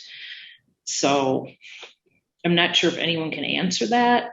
But again, shifting the parameters, as we were talking earlier about what does a large group mean? What does a field trip mean? All of those variables. I mean, these are things, if we have an active emergent situation, we have to respond quickly. And so that's the transition there is what I'm concerned about if we would go along those lines. I'll start and then allow Mrs. Bowers to weigh in. But we created, Sharon, we created a 14-day period to allow for the transition for both up and down transitioning of the different levels. Because instructionally, if we ever find ourselves getting to level 2 or level 1, the ability to blend classrooms is something that is really exciting, but also will require a conversation with our teachers and allowing for planning, and it's just a really good opportunity. So we've utilized a 14-day trend to analyze the data to see where we are. If we find ourselves trending up into a level, Sharon, then that gives us the ability to start preparing into a more relaxed or normal learning environment. If it's a 14-day trend going in a different direction, it also allows us to start preparing for conversations that we've talked about earlier. And it also allows us to make unfortunate plans if we have to restrict and look at different ways of conducting field trips, either moving from a bus field trip to a walking field trip, that type of adjustment. Mrs. Bowers, I'll let you weigh in and close any gaps that I may have created. I think you covered most of it, Dr. Means, but I think how you outlined that would allow people to mentally and emotionally, whatever it is that they need to be prepared to transition from one level to the next. To have this on-ramp, I think, is really important. That was something that we heard last year as we were transitioning. Kristen, can you speak up? Sure. I apologize. I'll take my mask off. Thank you. So, as I was saying, I think it's important then for people to know what's coming and for us to have the ability to communicate, for us to communicate with our principals. We have communications prepared and ready for them to share with staff. So that the 10-day on-ramp is a good place for us to be. Okay, thank you. Thank you, Ms. Mayfeld. Mr. Meyer, you had a question. I think maybe restate the question so that admin can answer it. Yes, thank you. I'll try to be more direct and specific this time. So my issue and or question is with page 25 of the larger document where we describe what masks we are providing. For example, this mask is provided for me at the table. It's the rectangular surgical style mask. This is a KN95 mask that I purchased for less than $1 a piece, which is what I'm wearing tonight. My understanding, now data changes because particle load and different variants changes, but this mask is hours more effective than this mask. If I'm wrong, tell me. I think we should be providing these masks instead of these masks. And then I want the children in the buildings, I want the teachers in the buildings, and I want to keep them there. And if we can spend more money and have this mask instead of this mask, if you tell me this mask is better, and I'm asking, is this type of mask better? Hours more protection. We're more likely to keep the kids in the buildings despite the community going maybe to level 4. We can stay in the buildings because our mask is better. That's my question. Can we provide better masks? N95 masks do protect from airborne particles, whereas a paper mask only protects from droplets. There is a lot of data out there that we should be wearing the N95 mask to truly be effective. However, with the masking we did last year, so that was, you got to choose what mask was most comfortable So for please, you. could you, maybe if you slow down, the echo won't, climb over your words. Oh, Okay. yeah, maybe. Please. Right, I'm There- just there trying will- to Hold hear. on, Mr. Meyer. There will absolutely be an opportunity for the public to speak. I do ask, this is a difficult environment. We're trying to hear everyone. I do ask if you could just remain quiet, and you will have a chance to share your opinion when the public comment period starts. Thank you. I understand that. I understand that. We are absolutely doing our best. This is not the greatest room. If we could please remain quiet, and we will get to a public comment period, I would appreciate it. Thank you very much. Caitlin, Please can you just continue. lean in really far? Or just lean in. With the masking we did last year, letting students and staff choose what mask was most comfortable for them, whether it's a paper, an N95, a cloth, or a gaiter. We did not see spread within our schools when we added in all of our other mitigation measures. N95 are the best mask out there. They do protect against airborne particles. A paper mask protects against droplets. And there is still mixed research on the effectiveness of other types of masks. But what we did last year worked. And so last year, we weren't facing the Delta variant. And I support the plan tonight. Unless I hear something compelling from someone that says I shouldn't, I plan to vote yes. My ask is that if we start to see our numbers go badly, that we spend them, that you in your judgment tell us what better masks we should buy, to try to help ourselves. That's all I'm saying, that I know one mask from another, which ones are the better ones, and we're trying to do what we think will fit and be correct and helpful. If you in your judgment think that if things are going badly, that we can help ourselves to buy more expensive masks, I'd support spending the money to buy more expensive masks. I'm putting that in my mind in your hands to advise us, and I'm saying I would support a decision, a recommendation by you for better masks if it comes to pass that that's what we need. Thank you. Thanks. Mr. Meyer, I think that's a great point, and I think that's maybe something that we would consider and have Dr. Means bring back a recommendation if we see things going in a direction we're uncomfortable with. I appreciate you bringing that forward. Yes, go ahead. One more. Yeah, go ahead, Mr. Ram. Okay, thank you. One last set of questions, I guess, is in one part of the document, it says that a guest speaker is allowed in a classroom in levels 1 through 3, but may maintain 6 feet of physical distance from students and provide proof of vaccination. But it sounds like a guest speaker is not allowed in, level 4. And I wonder, in some courses that rely on guest speakers, like especially launch, trades, things like that, that to me will have a detrimental, impact on that class.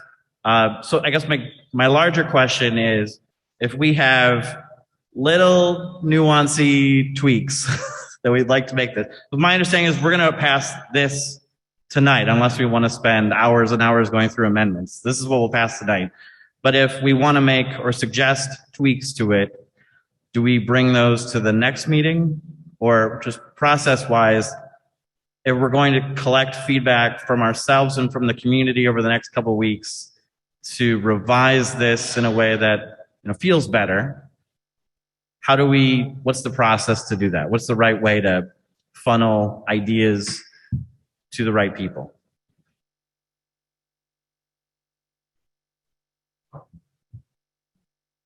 We were hoping that the plan was in a good place tonight. And so that scenario that you presented, for example, if there was a school that needed a guest speaker, and their infection rate at the school was a 3, then that issue would not impact them based on the chart, right? Okay. So I think what we tried to do is think through all the different nuances that people have posed to us. So all the different dialogues that we've had with board members, community members, medical advisory committee, we've tried to think through the launch and how it impacts instruction. We think there isn't, respectfully, a need to make an explicit amendment because the structure of the plan is such where if you pose that scenario, we could point to here's where the trigger happens and you don't need to make an amendment. That's that explicit. Okay. But if there's, but again, that's why that last slide was really important to us. But during the course, the power of governance isn't the presentation. The power of governance is the continued dialogue and questions. There may be something that we miss. I don't want to give the impression that we've thought of everything. So as we continue to talk, you may find something. And if there's something that we didn't think of, let's have that conversation. But we think we've been fairly thorough. Okay. No, that's helpful. And the way that we should interpret, again, levels, just for clarity for us and then for parents and everybody, is levels, for the most part, will be the levels within the school, or at least gives the principal the flexibility within the school, and it's less related to the community. One of our medical advisory committee members said that we should look at those two metrics as a yes and, not a either or. So when we look at the community infection rate and the district infection rate, that also kicks into your school infection rate. And so those are all opportunities for us to look internally on the initial level. And if the numbers are concerning, then we have a mechanism for us to look at different factors. That doesn't necessarily mean that we're going to go into 4. It just allows us to continue to have an informed conversation of, yes, there's alarming numbers in certain sections, but that doesn't mean that we need to adversely impact what we are doing for children from a educational standpoint. And so that's how we've structured the plan. Okay. And with those decisions that would be made, like by the principal at the building level to those students at that school? If a school had, if the district was at a 3 or the district was at a 3, but the school was at a 2, then the school can utilize the mitigation measures that that affords the school to utilize at 2. And we have, and I think Sharon asked a question earlier of, so how do you start transitioning?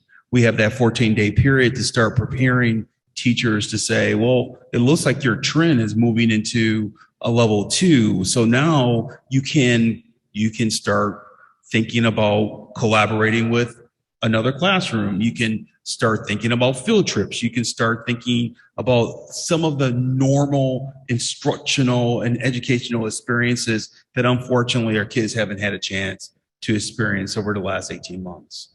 That's the nuance that we've built into the plan. Thank you. Mm-hmm. Thank you, Mr. Rowland and Dr. Means. I just want to take the opportunity to thank everyone that's worked on this plan. I know it's been tireless and hours have been countless.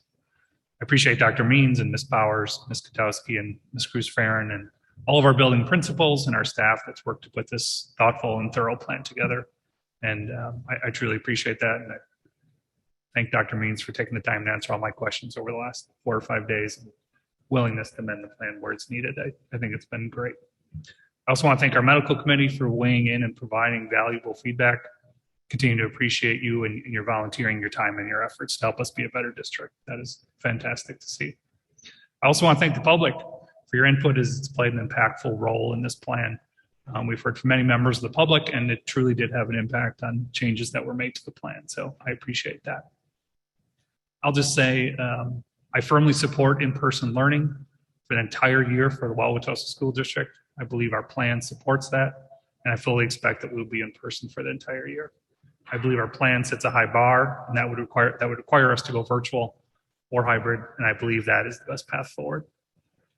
But to stay in person throughout the year, it will require a team effort. It will require a team effort between our district and our community. And our plan is supported by the medical committee and adheres to the CDC and the AAP. And that includes wearing masks in our current environment. It is my belief that if we work together as a community, we can accomplish our shared goal, which is that of in-person school throughout the year. And of course, educational excellence in Wauwatosa. I'll give one last round if there are any board members that would like to speak. And then we'll go to public comment in the room first, and then we will move to public comment on Zoom. But I did want to offer Dr. Means a chance. If people do have questions this evening, our public comment is not set up as a question and answer session.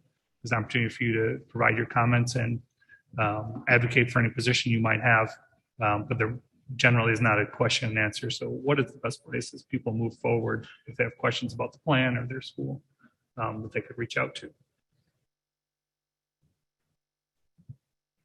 We'll create an email or a landing page where people can submit questions. I'll work with Sarah, our communications director, and have something set up tomorrow morning. Fantastic. Thank you so much. Ms. Fraley.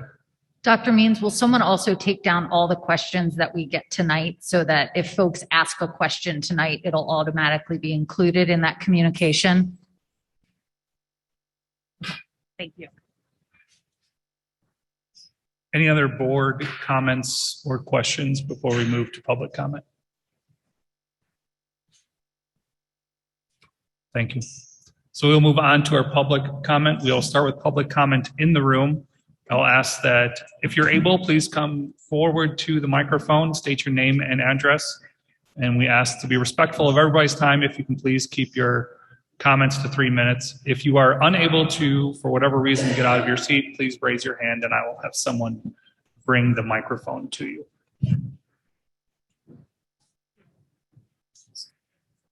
So please go ahead. Please state your name, address, and please keep your comment. Hi there. I am Jennifer Kraft, 8818 Ravenswood Circle. Thank you to the board and all the support staff for putting together a plan. And welcome, Dr. Means. I believe you and I have a mutual friend in Michael Harris, who was my former administrator, who I love and I miss.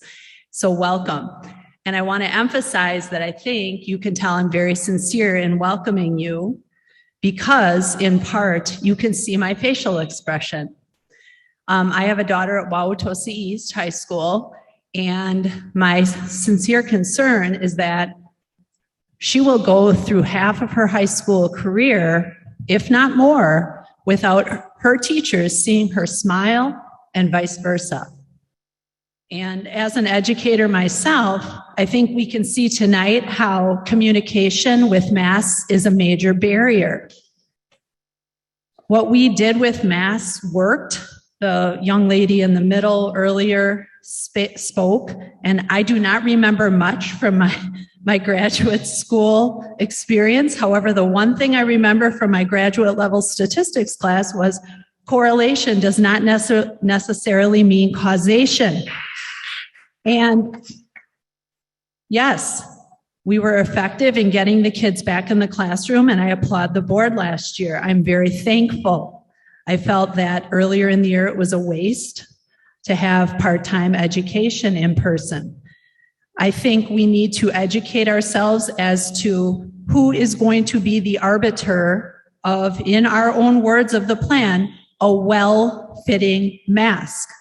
Who is the arbiter of that decision? Do we nominate a mask czar? I think at the higher level where kids are vaccinated, our district needs to be prepared for non-compliance. What is the plan from students?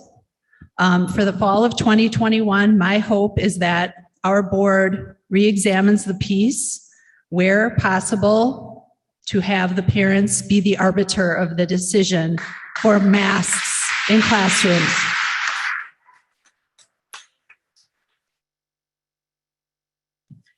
Good evening. My name is Rebecca Seifert. I live at 11817 West Homewood Avenue in Wauwatosa. I'm the parent of 2 students at Wauwatosa West and 1 student at Whitman Middle School. I am here today asking the board to employ a holistic approach as they make decisions regarding masking for the 2021 and 22 school year. COVID is very real. Last year, difficult decisions were made during a very uncertain and scary time where there were no good treatments or preventions for this new and unknown disease. But this year, things are different. We have learned a lot about COVID and its impacts, specifically the disparate impacts on different populations, mostly by age. Thankfully, it's been confirmed that COVID does not statistically have a significant impact on children. Fewer than 350 children aged 17 and under have died from COVID in the entire United States since February of 2020. While each of those individual deaths is a tragedy, we can rejoice that this is a disease that has such a small impact on children. Also, the Delta variant, while much more transmissible, is also much less deadly than last year's COVID. Last year, we were talking about deaths. This year, we're talking about cases, and this is a very significant improvement. Effective vaccines have been rapidly developed that drastically reduce the risk of serious complications and death from COVID. Supply shortages have been addressed, and N95 masks are again available to protect the vulnerable. There's so much to be thankful for. COVID does still need to be taken into account, but I believe it would be unwise to simply use univariate analysis as we make decisions about how to move forward with life in a world where COVID will likely be here to stay. Risks are assessed and taken every day. And yes, there's risk associated with COVID, but mask wearing, distancing, and isolation also carry risks that need to be considered. Young children wearing masks and being around adults in masks for many hours every day is not a viable long-term solution. Children need to be able to see the faces of adults for language and hearing development from a speech and language perspective, as well as the social and emotional intelligence learned by watching the faces of adults. Young children also need to have their faces be seen by adults to ensure proper speech articulation, and for the adults to make sure that they are having their emotional cues communicated, including ensuring the full understanding of their lessons. Children also need to be able to see the faces of other children to learn how to appropriately interact with each other. And not just this, the whole face is very, very important. The risk to children from COVID is very low. The cost to children from having to wear masks are very high. It is not fair to them that we ask them to wear masks to protect adults. For everyone who is age 12 and older, vaccines provide durable and effective protection from COVID. Those who want to protect themselves from COVID can be vaccinated. And after that, after vaccination, every reasonable step for COVID prevention has been taken and masks are no longer necessary. And for people that have been out and about in the world, going to Target, going to the grocery store, going to State Fair, going to Deer District, you see that everyone is out and about not wearing masks.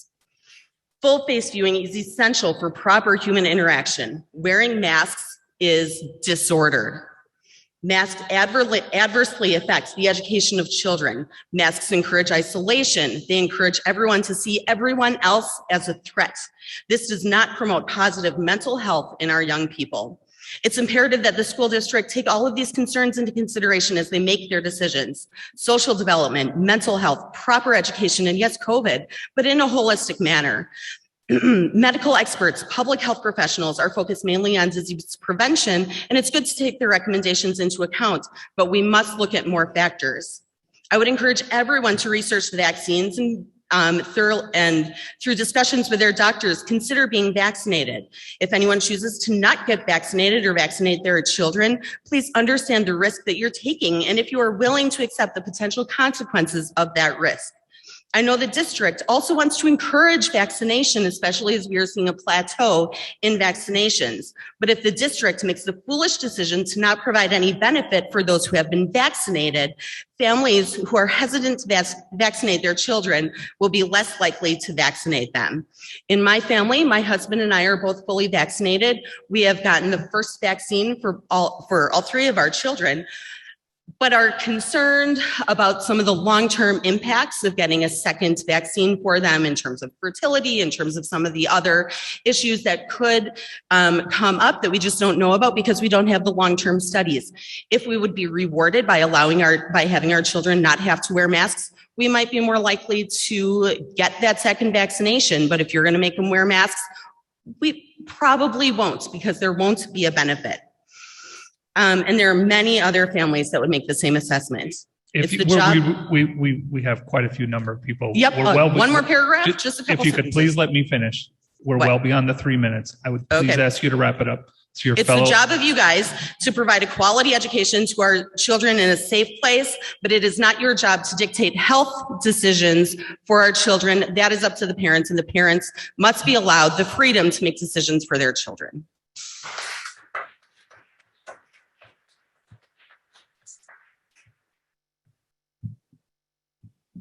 Hi. I'm going to show my age and not read off my phone because. If you could just state your name and address first. Sure. My name is Sean Lundy. I live at 2362 North 91st Street, Wauwatosa. I'm here tonight. I have a couple little prepared words and then I jotted down some notes, but I'm here tonight to ask the board's support of nothing less than a 5-day in-person education. Here's what we know about COVID-19 in our schools. We know we have community spread in Wauwatosa. We know that our schools operated in person for a portion of the year last year and operated safely and successfully. We know we have layered mitigation efforts in place to slow the spread of the disease in schools. We know that kids, especially young children, do not get sick enough to require hospitalization generally. And we know that most kids need an in-person education to be successful.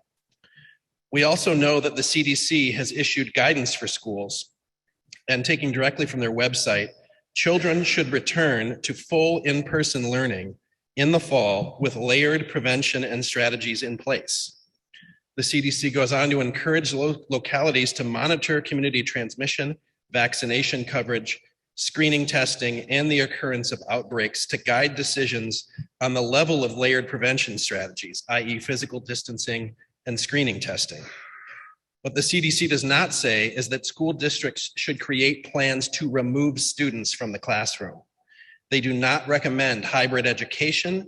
They do not recommend virtual education at any level, nor do they provide community data, internal school data of when you should remove a student from school. Much like last year, this administration and the school board seems to be acting on its own, enacting policies contrary to neighboring districts that were in school last year full-time and safely, and acting against, in what it is, in my opinion, against the clear best interest of students and against the opinion of the overwhelming majority of parents in this district. So I'm asking the school board to vote for a simple plan, one that follows CDC guidelines and one that does not overcomplicate the simple issue of keeping our kids in school 5 days a week. Those were my written comments, my own observations about the meeting, just kind of in general. You just got the plan today. Nobody knows what's in it. The chart is at once firm and flexible. The metrics can be considered alone or separate, depending upon apparently the whim of the board. And the district will either use statistics as a whole or on a school-by-school basis. I feel like that hasn't been decided yet tonight. And you're also creating a plan that starts us at level 4, the second highest. And yet we're saying we want to be at 3, the mitigation efforts, supervisor, both. Board member Rolland suggested that, it seems like 3 is the right fit, that we should be in 3. You can make that change right now. You can change that number. The medical panel didn't make that number. The district made that number. If you don't want it to be 100 cases, which is like 10 a day over 7 days because we're only 47,000 people, you can change it now so that we're in level 3 or whatever level you want to be in. We don't need to be in level 4, one step away from having virtual education. So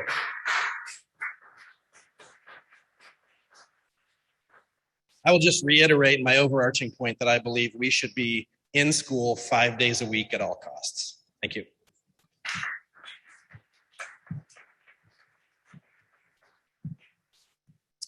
My name is Matt Borden. I live at 2376 North 91st Street, and I'm the parent of 2 boys at McKinley.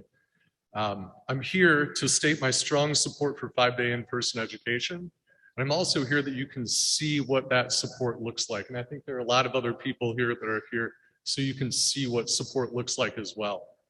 After a very difficult start to last school year, I'm glad to hear that the school board seems to also have come around to this idea. So thank you for that. I further want to seek your support for a more normal school year, and these items were not addressed on the plan that was shown today. I'd like to see art in the art room, music in the music room, lunch in the lunch room, and no cohorts or otherwise divided recess. After listening to this, I had similar concerns that Sean also echoed. When Dr. Means mentioned earlier that Wauwatosa was at 160 case count per 100,000 people, I was shocked, and I actually sat in the back of the room and verified it just now. And the public should know that that is just around 10 cases a day, puts us well into what's defined as level 4 in your black and white sheet. I appreciate the desire to keep kids in school, but it seems like our metrics and that desire are misaligned.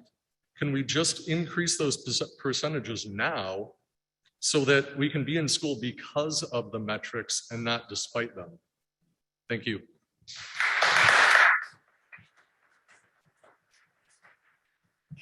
Hello, Caitlin Lemke, 7440 Melrose Avenue. I'm also here in favor of a 5-day education in person in the buildings. I have 3 children that are at Lincoln Elementary, and they were there for summer school all summer, and they're coming out of their best summer ever, according to them. And now they are returning to school, probably masked and possibly virtually, who knows what's going on with that chart. And I'm here not because I want to be, but because they want me to be. And I think that they matter. So I'm hoping that we can look at what affects children. What affects children is a smile. It does affect. And what also affects children is the big picture. The big picture is that this does not negatively impact children.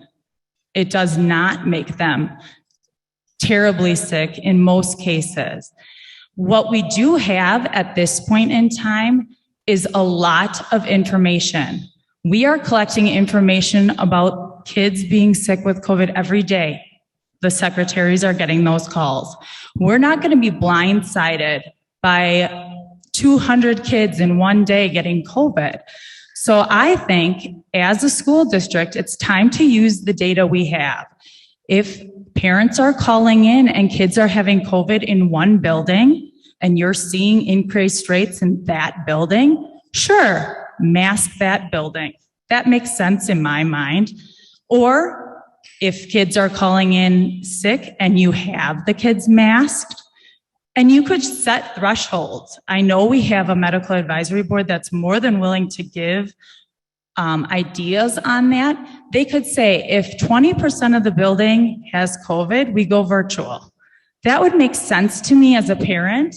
It would also help me in the long run if you said 10% of this building has COVID and now we're masking that building. You bet my kids come home and they all have sanitizer in their lunch boxes. They all have their masks on. They all would be prepared.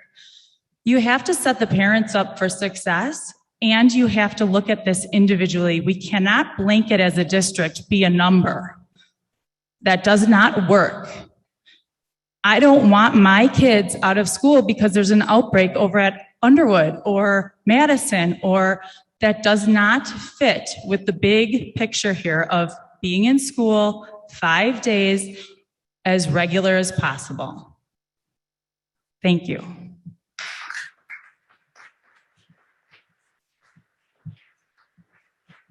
Tim Casey, 3048 North Shepherd Avenue. My son goes to Wauwatosa East. I would imagine you never in your life thought you'd be sitting here as a school board talking about masks. But I, in my life, never thought I'd be up here defending my right to parent my son about medical devices on his face.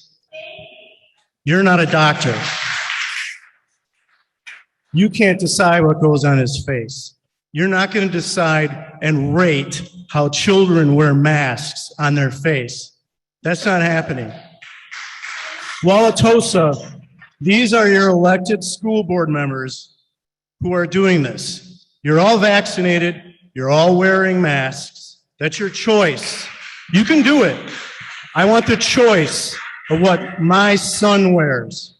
A mask is a medical device. It's a medical decision that I make.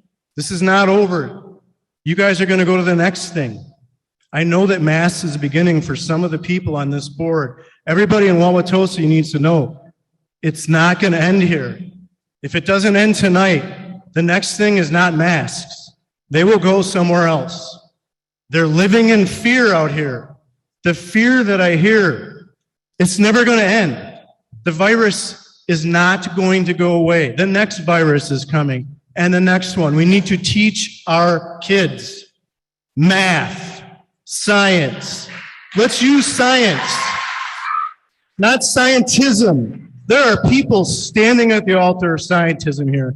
I see it, I hear it, and we need to stop it today. Elections have consequences, Wauwatosa. Look at your school board here.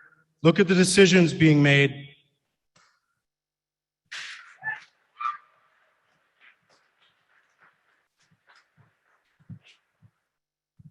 Hi, Deb Falk, Palak, 7435 West Wells. I'm going to go a little different way with 4 different things I wanted to bring up.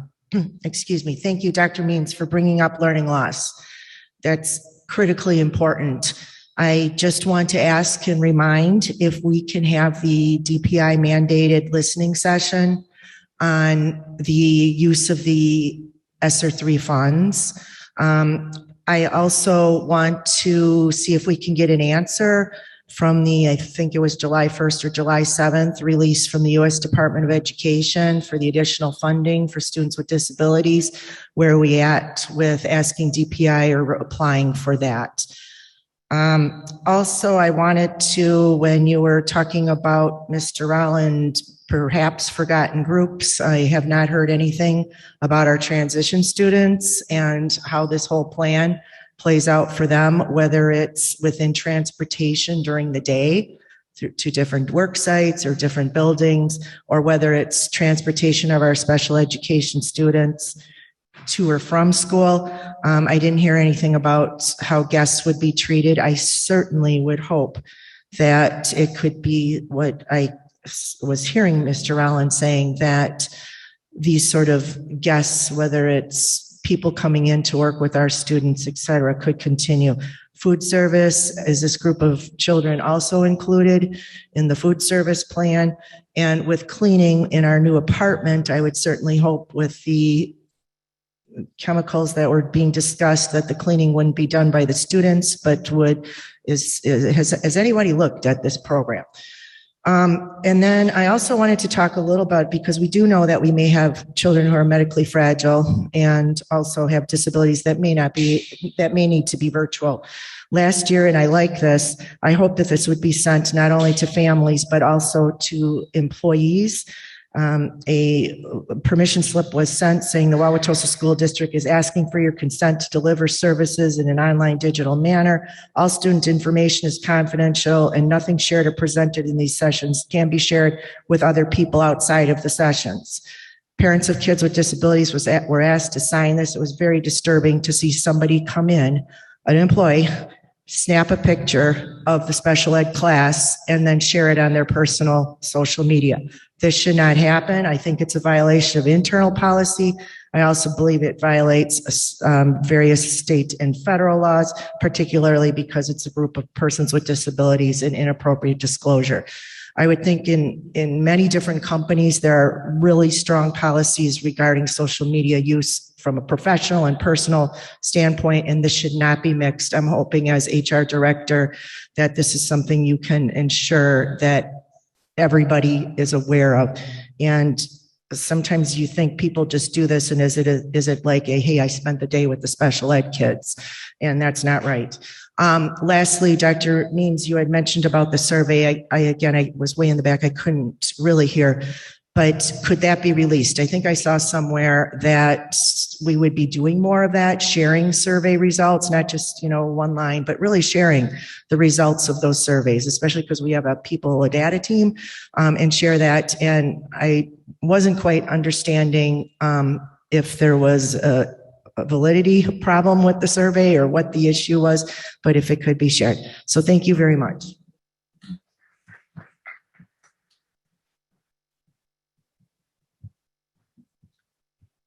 Hello, Joe McLew from 772 North 116th Street. Thank you, Dr. Means, members of the administration, members of the school board for the opportunity to speak tonight.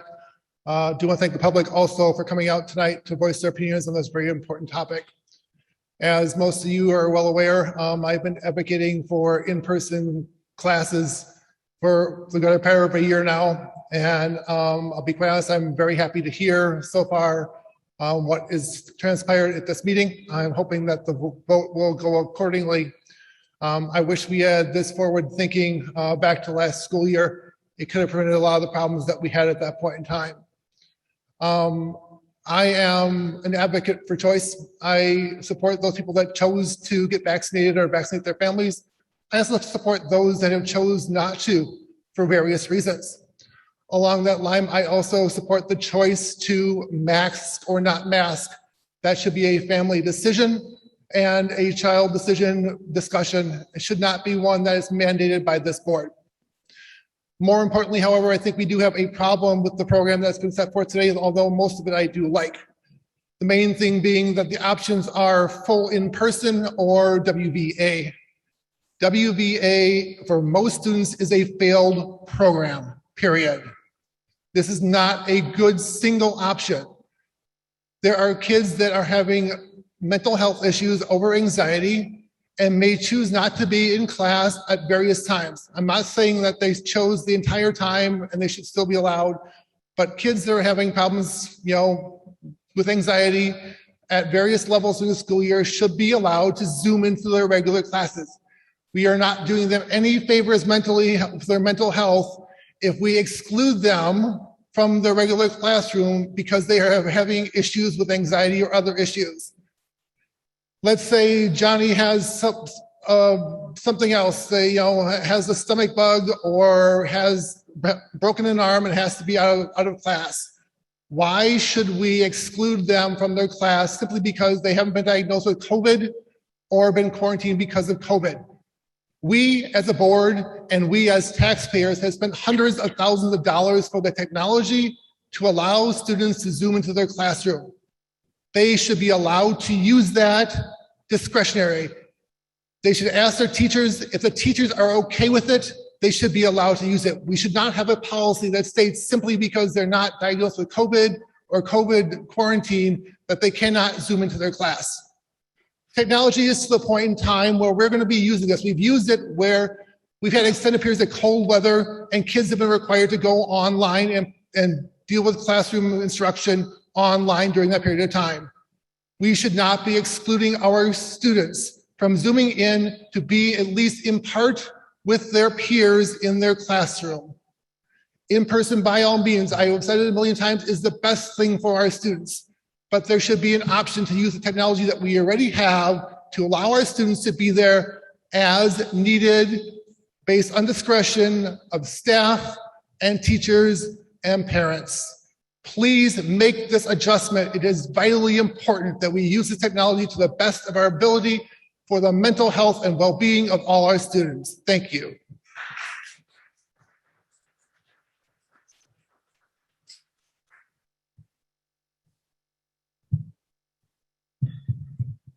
Hi. Would it be easier for you to take the microphone up? Thank you. Go ahead. Hi, my name is Julie Alexander. I live at 7224 West State Street, Unit 1A, Wauwatosa. It was interesting hearing about the plan today and your discussion here. As a person with a disability and a person who deals with people with disabilities, I do have some concerns about individuals, families being notified when individuals are, other individuals in their classroom are exposed to or have COVID. Individuals with disabilities are, have medical conditions that make them more susceptible to COVID. So I am just thinking that you should be thinking about that possibility and having more opportunities for parents and students with disabilities to and families to make some decisions about whether or not they want to have their, how they want their student with disabilities to be dealing with the situation, and what options learning to take place. That's my comment. Thank you. Thank you.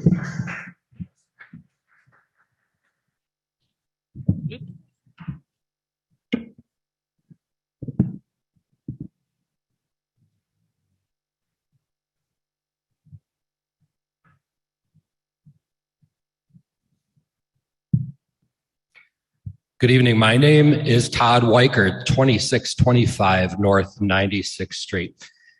First of all, I want to applaud those of you that want our children in school, in-person learning 5 days a week. Thank you. I think that is the most appropriate for our children.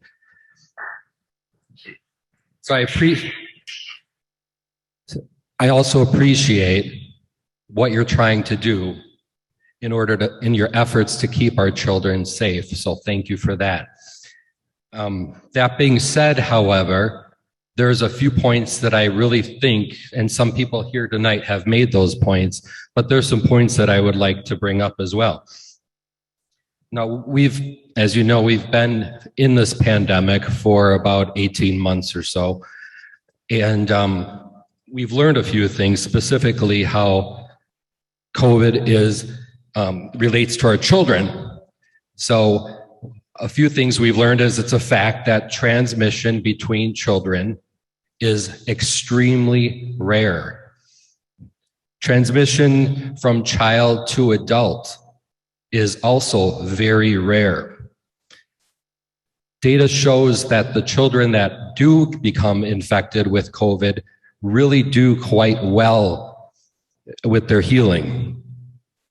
And while the death of any child is horrific, the statistics have shown that less than 350 children in the United States have died with COVID.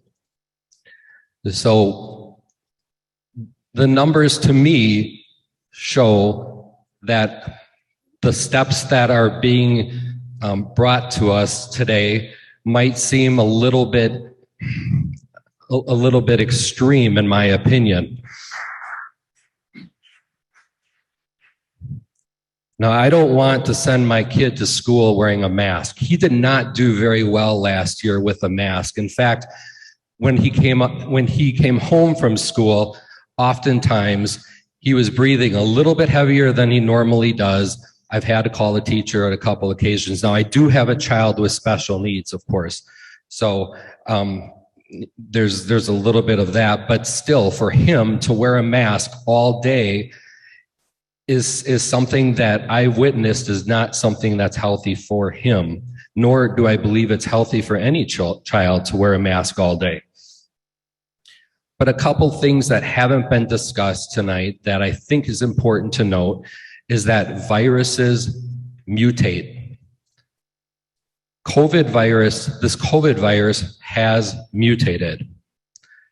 This virus will likely continue to mutate, and it will likely never go away. So my question is, how many years are we going to have to come here to put COVID protocols in place for a virus that will likely never go away? We've also learned recently the vaccinated can contract COVID. We've also learned that the vaccinated can transmit COVID. Many people believe that the cloth masks and the paper masks don't work a damn, and the only effective mask is a well-fit N95. And unless we're all in N95s, there's no way we're going to escape this virus. So knowing what we know and knowing that this isn't going away, knowing that our children do well, and knowing that they're likely not going to pass the virus on to adults, I don't think masking our children is a very reasonable method to keep them safe in school. Thank you.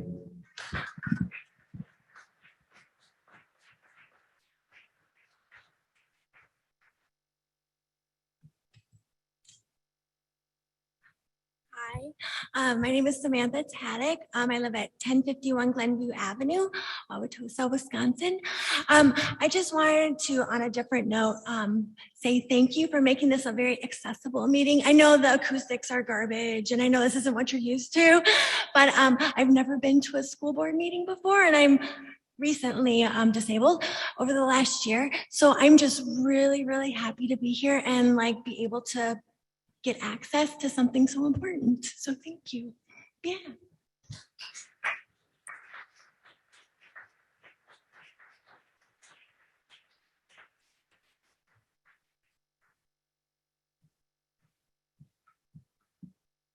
I'm Terry Molter. I live at 3259 North 105th Street.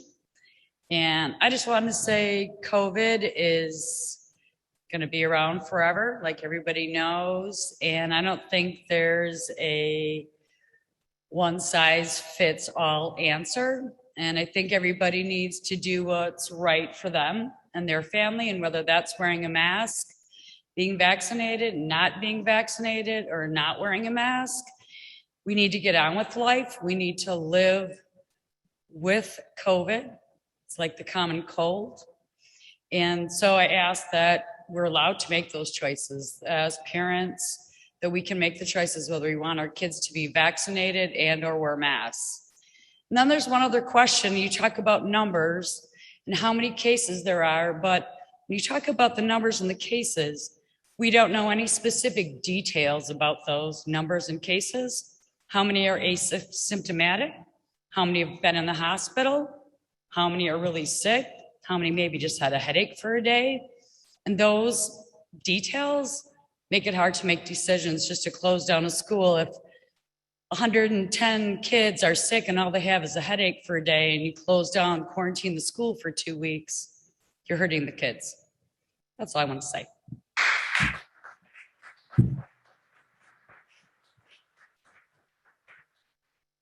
Are there any more in-person public comment? Anyone who needs a microphone brought to them?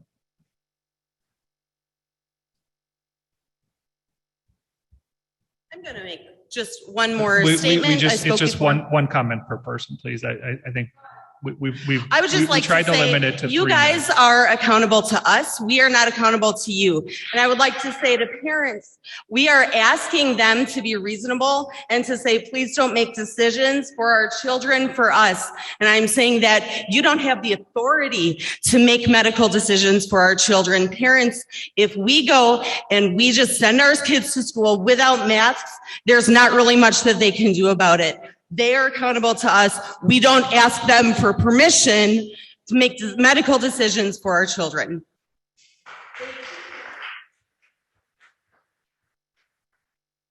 We'll now close the in-person public comment period, move on to those. I see there's some hands raised on Zoom. If you would like to speak and you're on Zoom, please raise your hand and we will call on you.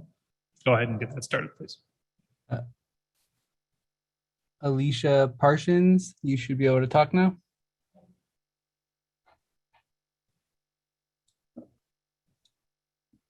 I think maybe if you could restate that name. Alicia Parsons. Elizabeth Reichman.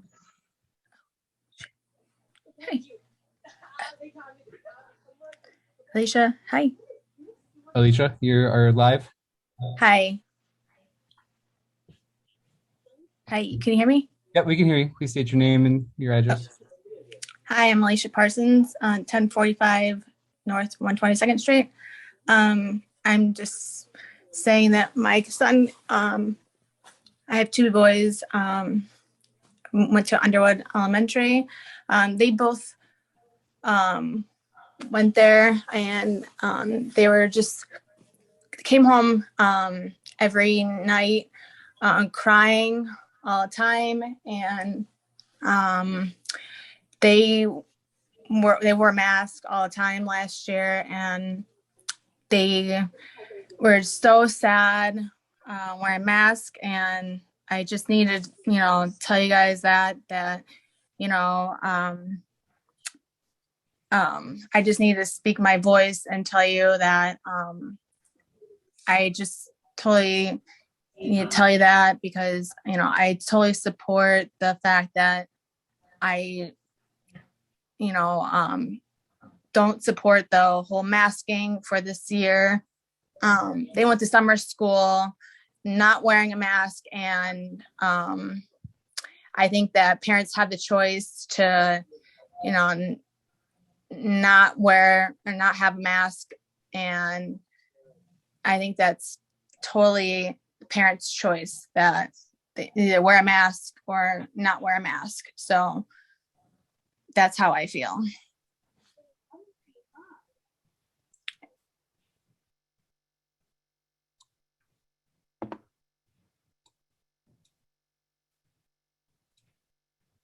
Allison Howard. Hi, my name is Christian Howard. I live at 2637 North 69th Street in Wauwatosa. I appreciate the outline laid out today, and I agree with most of it. One of my concerns, and then a quick comment.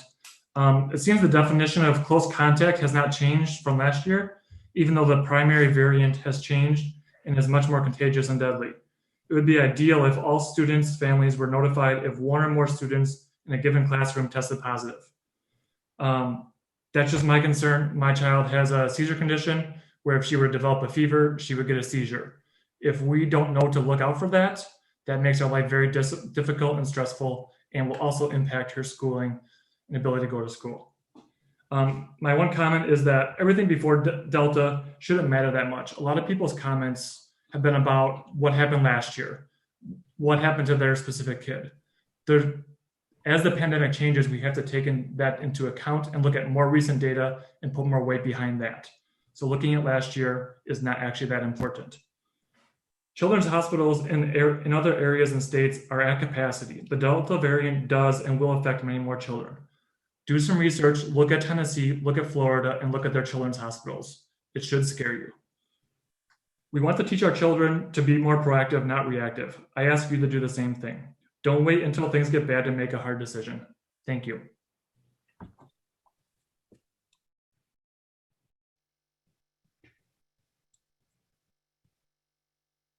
Joseph Boovy. You can talk now. You will need to unmute. Can you guys hear me? Yep, we can hear you now. All right, great. Thank you so much. My name is Joseph Bovey. I'm at 521 North 114th Street in Wauwatosa.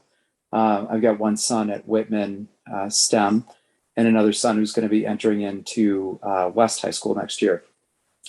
I appreciate the board's thoughtfulness in preparing for the fall return to school.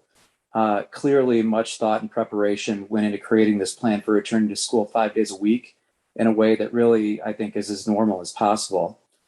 I would, however, like the board to strongly reconsider making vaccinations voluntary for your faculty and staff. The actions of mandatory vaccinations by leading healthcare and business partners in the Milwaukee area should be a strong example for the Wauwatosa School District to follow as well. This also adds to the safety for both faculty and students. In the beginning of your talk, Dr. Means, you highlighted the why for your work is about the kids. With a significant population in your school system being ineligible for vaccination, why wouldn't your board require the faculty and staff to take all measures to provide the highest protection of that vulnerable population by mandating vaccinations? Thanks so much.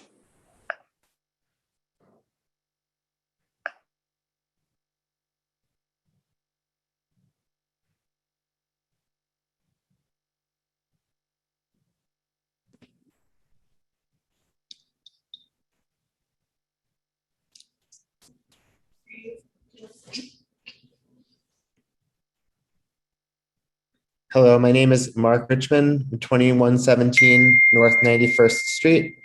I have two children at McKinley going into first and second grade. I would like to first welcome Dr. Means to the district and congratulate his team on a nuanced, balanced, and most importantly, realistic plan. I applaud the recommendation for masking at the elementary level through most of the described levels, as these students cannot receive vaccines in any way and may not even have an opportunity to receive them until midway through the school year at the earliest. I do have a reservation with the lack of a vaccination mandate for staff and faculty, especially at the elementary level. I agree with the previous speaker that with the vulnerable elementary population, it seems like a no-brainer to mandate this. And I'm curious as to the methodology and rationale for arriving at such a decision. I hope the superintendent, the team, and the board will consider a strong push and requirement for vaccinations for staff and faculty as a modification to the current plan as it was communicated tonight. Thank you very much.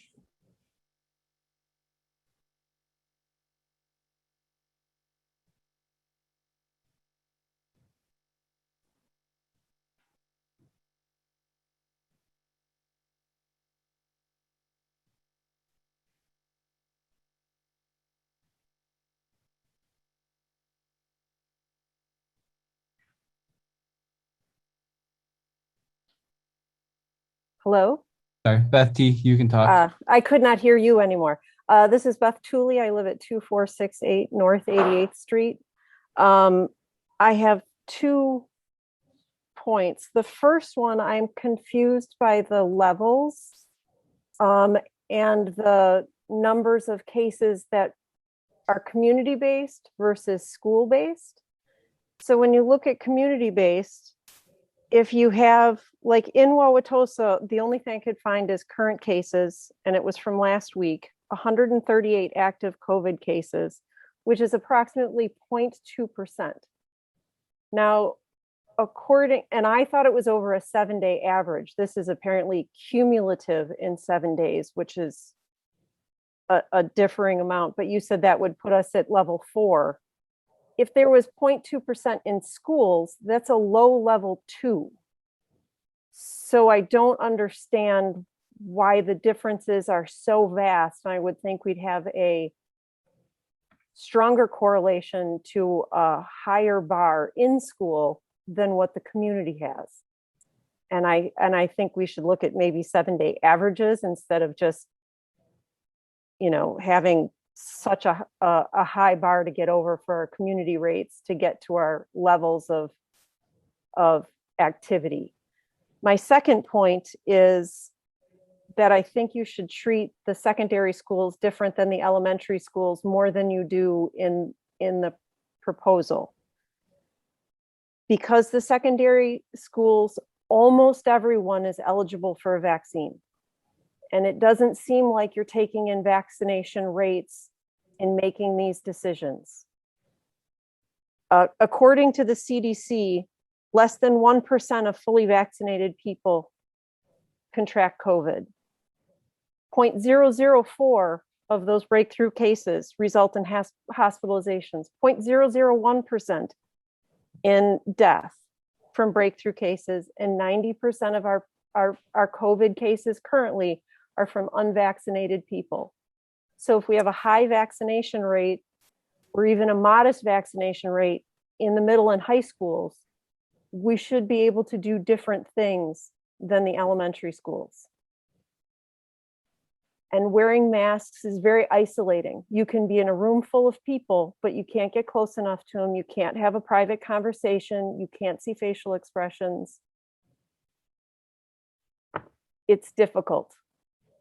And the social well-being and the mental health of our middle and high school students, for many of them, suffer because of masks. And I think there maybe should be some different rules for people who are vaccinated. Thank you.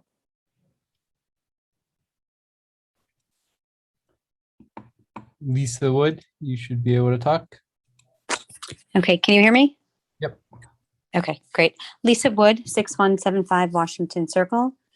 I been listening to the board meetings all throughout last year, this evening, and trying to keep up on what the school board is attempting to do. Last year, it seemed that the decisions were based more on fear than they were on science.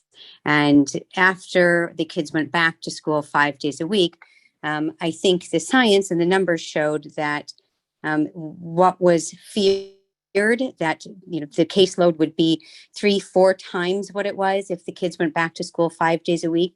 It didn't happen. I had conversations with Mr. Peralski and I said, hey, those kids that were really stressed and so anxious they were, how are they doing? And he said, they're doing well. Again, fear is guiding our decisions and not science. What happened last year was traumatic. It's something I don't know that our students will ever get over. In my mind, it was preventable. The kids need to be in school 5 days a week, no metrics.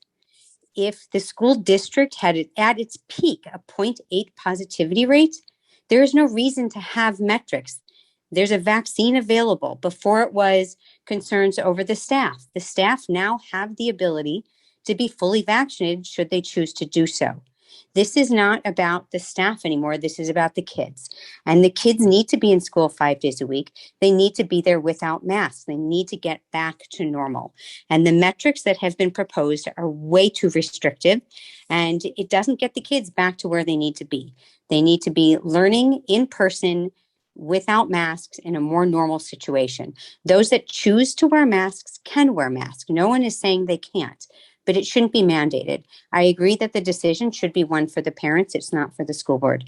I think also that the mask mandates that have been implemented in various states have not changed the numbers. The mask mandate goes in place, the numbers don't go down. So I don't know that it's really beneficial. And I think that the kids just need to be in school 5 days a week. They need to be back to a normal situation. And I think that the metrics are too restrictive and they need to be addressed.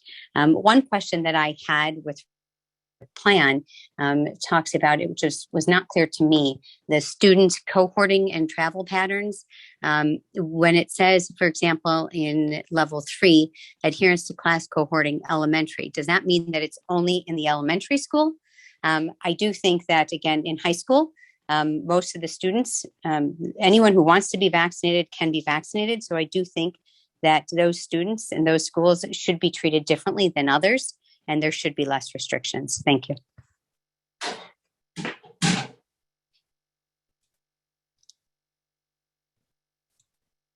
I'm sorry, I'm going to butcher your name, but Zobair Granger, you can talk. Hi, I'm Zolbert Granger. I am a student at Wauwatosa East High School, and my address is 2378 North 67th Street, Wauwatosa, Wisconsin, 53213. Alrighty. I would like to say regarding the school district's policies, I really want to say that I'm very angry at the community and us as a whole. We are acting very immature upon this. I'm going to say it very straight up. I am so for kids being in school 5 days a week. A lot of these kids have dreams in life. They want to do something with their life. They want to be doctors. They want to be president of the United States, members of Congress. I know this for a fact because I do a lot of community involvement. What you guys are doing as the Board of Education is unacceptable. Putting these kids, that is a parental choice, all right? Because I will have help parents get into other school districts that don't mandate masks, and you guys will lose funding because of the head count decreasing. I hate to say it, I'm really mad about it because I really like this community. I haven't found something like this, and it hurts me to see that I have to go to another community because of stupid choices that these adults and politicians are making on both sides of political parties. Grow up, people. Yes, a virus will not be eradicated off the earth, period. That's just made subtly clear. The one thing you guys are not going to do is disrespect people based off of their opinions. We live in a country where we do have a freedom of expression, but yes, you may have consequences for those. but I genuinely will respect people who do get vaccinated and who don't. I have 100% support for both sides for it, but you are not going to disrespect today, not today or not any other day, not on my watch. Thank you very much. I yield back.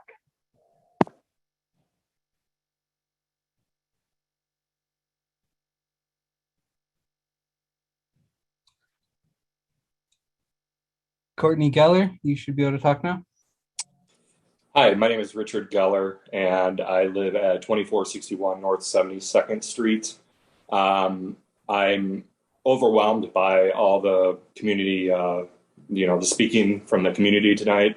I too think the metrics are far too restrictive, and I think we need to lighten those up and essentially allow 5 days in person at almost all levels. I also support family and staff choice with respect to vaccine and masks. And just like the young gentleman before you, I've lived in this community for almost 15 years, and I'm seriously contemplating possibly moving to a different community because of the choices that have been made over the last year in this school district, while other surrounding communities have gone away with masks, have been in person all year. This has got to stop. And I think you have a lot of voices tonight that speak to that same concept. So I hope you really take into consideration, because I love this community just like the gentleman before me. But if we're talking, we're going to be masked, we're going to be teetering between virtual and in person. Well, I think I need to say goodbye to Wauwatosa. Thank you.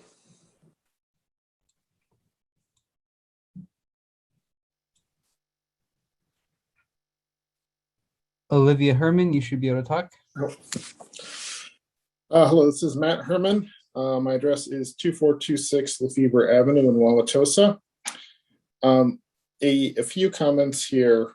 I think everyone is misinterpreting the standards put forth, either that or I am. What I saw is that in most cases, students will be in school 5 days a week. There seems to be a fear that we are jumping to level 5 and all going virtual very quickly. And that's not what I saw in the data. I think it is a good framework. I appreciate that it starts with metrics and leads to a conversation to get to a decision, and that it can be at the district level or at the school level. I think the comment earlier that it's a nimble plan is very accurate. My concern going forward is around masking. I believe the CDC recommendation of everyone in school should be wearing masks is what we should do. And particularly as we get to level 2 and masks become optional for some students, what we saw last year was a lot of good plans and then failures on execution.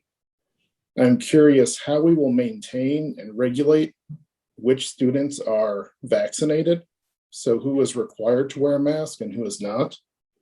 And I'm thinking of my 11-year-old who is entering middle school this year, where until April of next year, if the vaccine status stays the same, she will not be able to be vaccinated. But the majority of the kids in her school will be able to be vaccinated.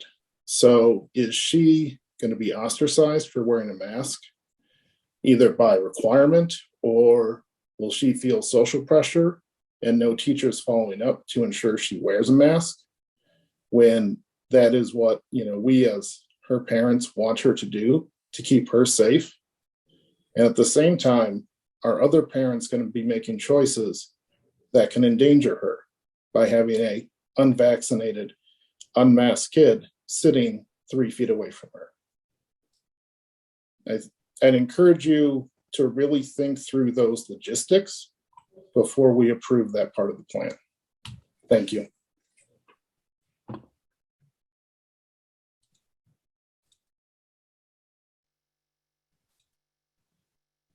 Kirsten, you should be able to talk. Yes, can you hear me? Good evening, Kirsten Dodlick, 2520 North 93rd Street. I appreciate all the work that's gone into the presentation tonight. Obviously, a lot of thought has gone into it. I realize it's a question, and I know I'm not going to get an answer, but as was mentioned before, these questions will be recorded, and hopefully at some point I can get some information on that. The first question is in regards to, we've talked about all the people who already are infected with COVID, have now recovered. Obviously also applies to students. I know in some countries, recovered people are seen the same as vaccinated people because they have antibodies. What is the take on that? Because perhaps you don't want to give somebody an additional vaccine, especially a young person, where our data on the effects of this vaccine are perhaps not quite as large as we would like it, or because a student perhaps has a medical issue for which reason they cannot take the additional vaccine, but have had COVID and are now recovered. So where do we stand on the recovered students who have had COVID? That is one question. And that ties in a little bit with my comment regarding masking. Obviously, there's been quite a few members of the community who have spoken to this. For me, it's a real problem to differentiate and signal out students. For whatever reason, they are or are not vaccinated, be it an age thing, be it a health thing, for all I know, a religious thing. Now, what are you going to do next? Give them little red X's to sew on their clothes? It just seems a differentiation that is not necessary, does not promote equity among students. So in my mind, you either mask or you don't mask. I don't think it's a good idea to have students be differentiated by a very obvious symbol, namely that mask in front of their face. I really urge you to take that out of level 2, then just have everybody mask, or again, have nobody mask. You can mask if you want to, nobody's going to stop you, but to make that mandatory, and then of course also the logistics that the gentleman before me brought up are surely also a part of it. So yes, I really want to see everybody in school 5 days a week. I think this is crucial for our students, and I hope we can make this happen. Thank you for your time.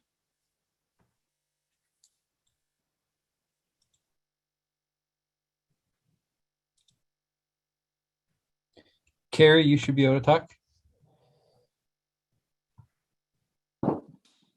Thank you. I just wanted to say thank you. I appreciate everything that everyone is bringing to the table. I do support the wearing of masks. I particularly have kids in elementary school. We are at 2672 North 114th Street. So I just appreciate everyone's hard work in trying to make the school community work and be safe. Thank you.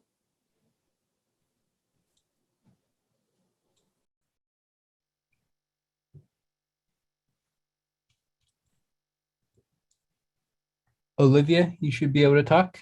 Hi, can you hear me? Yep. Hi, I would just like to say that I am in support of this plan, and my address is 12131 West Chambers Street, Wauwatosa. I'm a parent of an 8-year-old autistic child who actually had COVID, and it was very difficult. Could not talk, can't communicate how he's feeling. So I just want to say I'm in support of the masks also because, parents have choices, but when you're taking a choice away from a parent who has a child who can't speak for themselves, it is very hard for the whole family. And I would just like to say that I'm in support of all the plans so far. Thank you.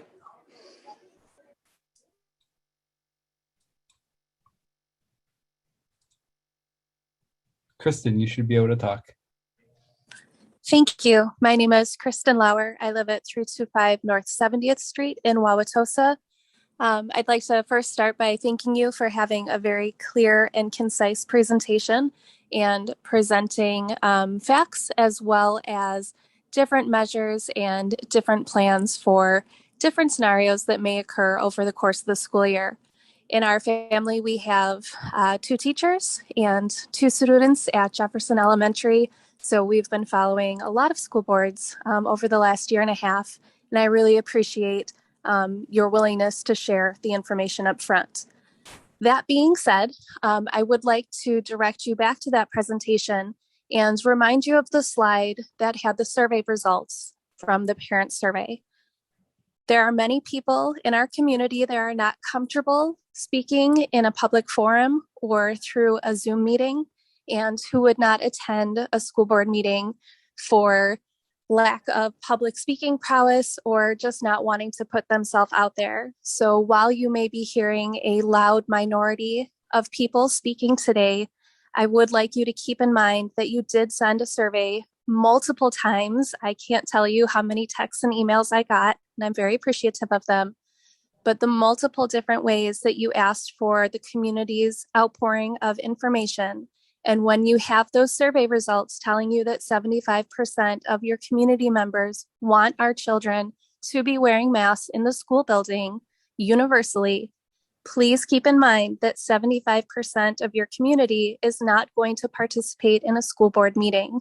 So while I understand it's difficult to get a lot of feedback, and it's difficult when people aren't always polite and appreciative of the work that you're doing, please keep in mind that you do have a data set that is very quiet, but does speak volumes to the large majority of your community. Thank you.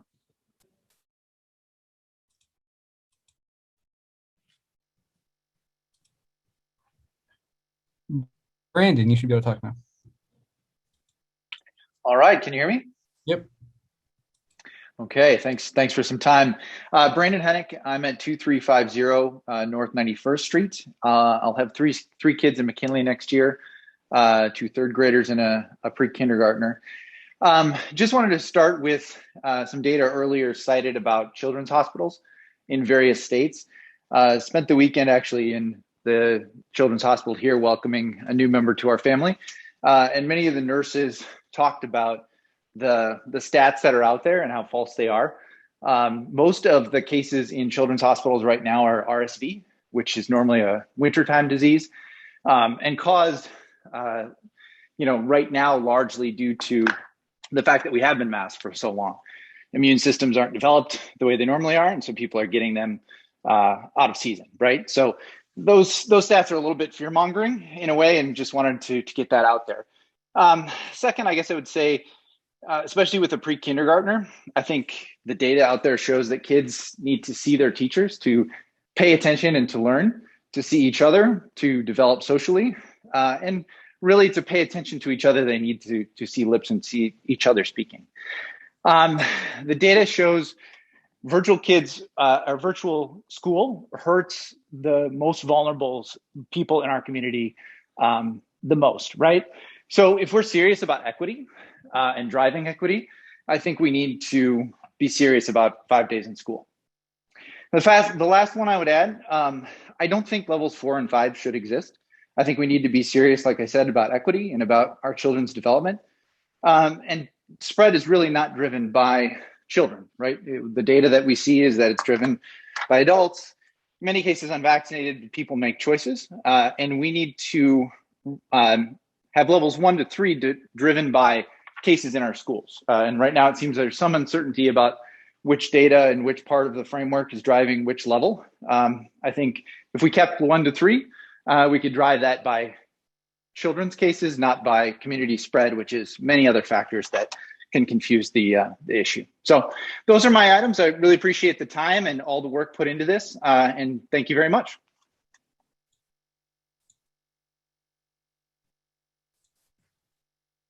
Melissa Burdick, you should be able to talk. Good evening, everyone. Melissa Burdick, 316 North 93rd Street.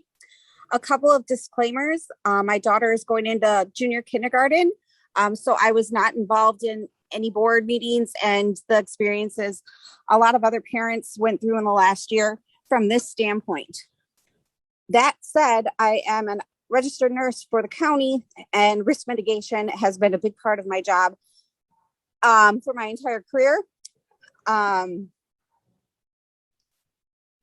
I think the big hot topic this evening sounds to be the masking policy. And I want to see my daughter in school 5 days a week, but I also want to see her safe, and she's not eligible for vaccines.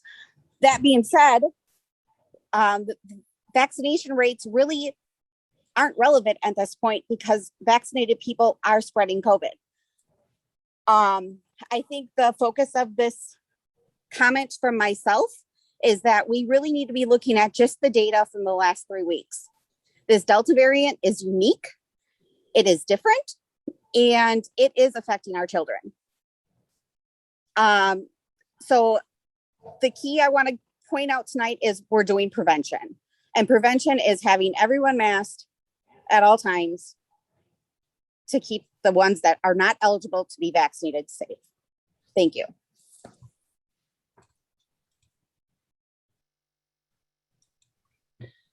Mike Majek, you should be able to talk. Hi, Mike Mayach, 2452 North 83rd Street. Got 2 kids over at McKinley. I would like to voice my support for the plan and its placing of the importance of 5-day in-person education. I agree with using community numbers as a metric, but only if it's used as the starting point that Dr. Means suggested, not the determining factor. I also ask that hospitalizations be added to the metrics for the dashboard so a true picture of risk is available.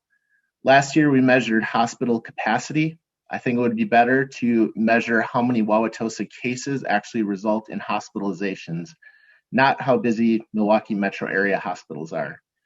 If these dashboard metrics can also be broken down by age group, I think that would help with transparency as well.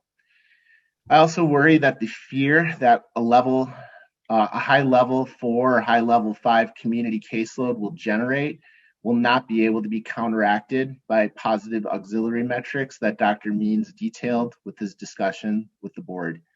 These metrics also need to be quantified so they can't be discounted by the fear. My only question for clarification is what cohorting means in the mitigation plans and if there's any possibility that this would be a hybrid style of school. I think the word cohort gives a lot of us parents with elementary age kids a little bit of PTSD. I'd also like to thank the district for listening to community feedback. You guys did raise the threshold between the med panel meeting and today from 500 to 750 at level 5. And also just adding the language on how these community metrics will not be the determining factor. So last thing, 5-day education is what we favor most, and that's what these kids need. We need to stay at level 3 at worst. Thank you.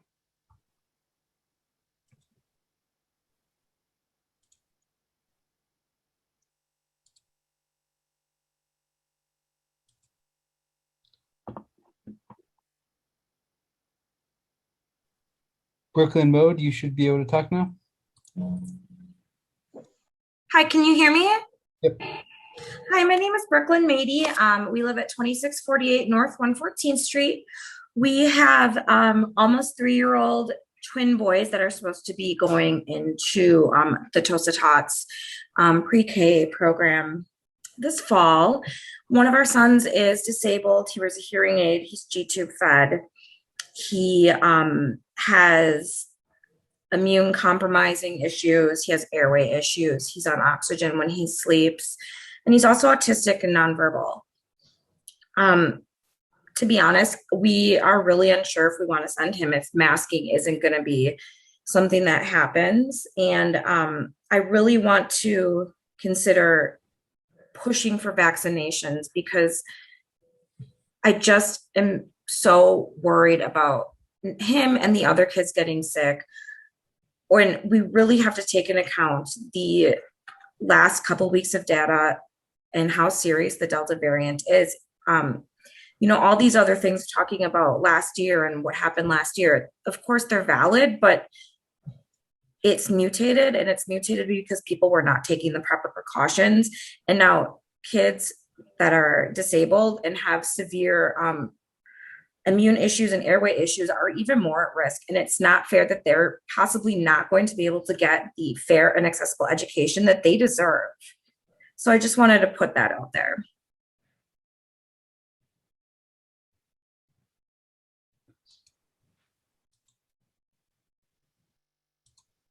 Nate, you should be able to talk. Hey everyone. Just a couple quick points here. Nate Chesky, 7440 Melrose Avenue. Regarding the quarantine details, I just want to, the board and the district to consider a shorter quarantine period or none at all. Dr. Means said that 8 students had COVID during summer school, and I believe roughly 36 were quarantined. The way these facts were stated, it made it seem like none of the quarantine kids contracted the virus. If that's true, we shouldn't be quarantining kids. Healthy kids obviously belong in school and should not have to miss it. I'm completely for optional masks. And I think someone brought up a point about signaling out others. And I really feel like that's something that needs to be addressed at the home on a case-by-case basis. And then as well, obviously talked about throughout school, with the teachers and the kids getting them together. If there's, kids that want to wear masks or need to wear masks for certain reasons, well, that shouldn't be a reason to require other parents and other kids to have to do the same. Thank you.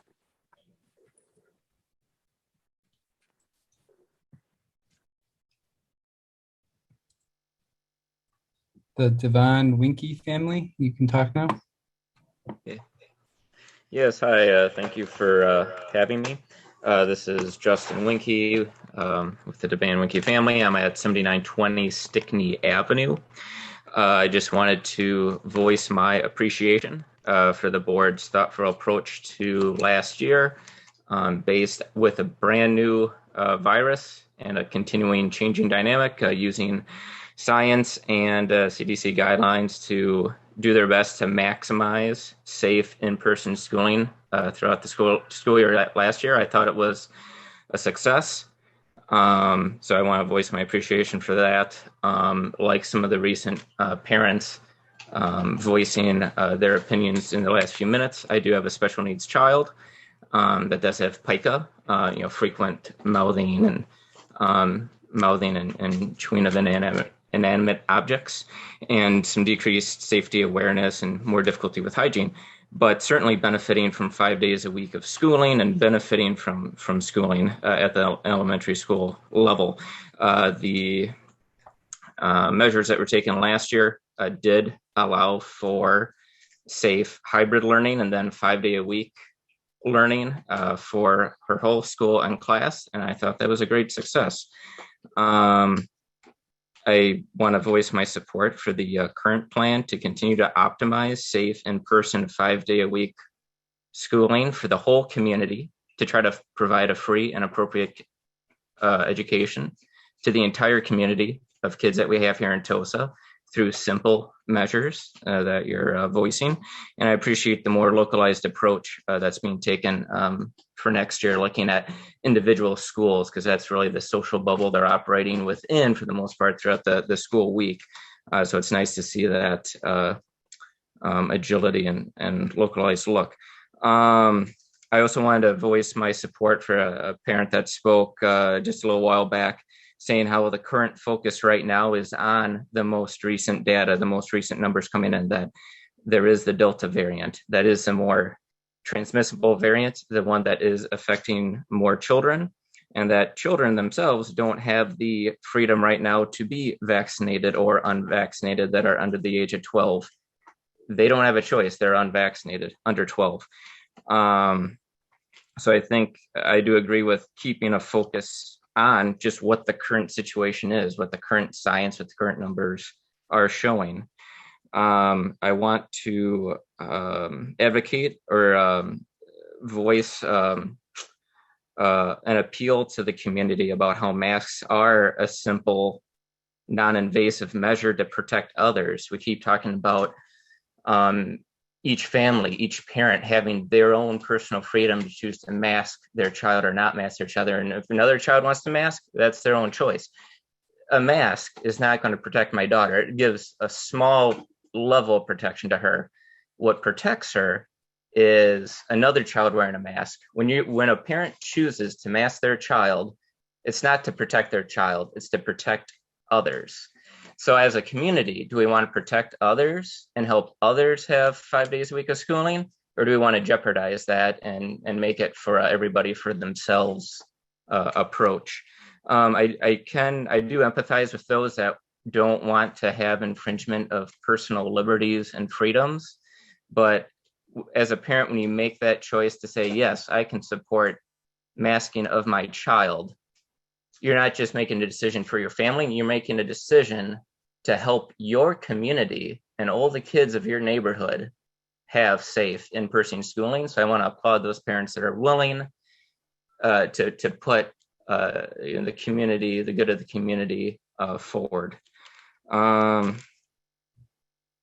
also I think about with this vaccine and of measures to try to be safe with COVID, that we do other things too that aren't always necessarily freedoms, but more requirements now for children with vaccines: measles, mumps, and rubella, hepatitis B, hepatitis A, whooping cough, tetanus, diphtheria, polio.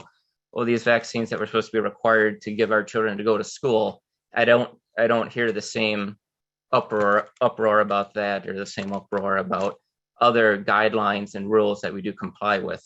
I do know that this has been a lightning rod issue over the last year and a half.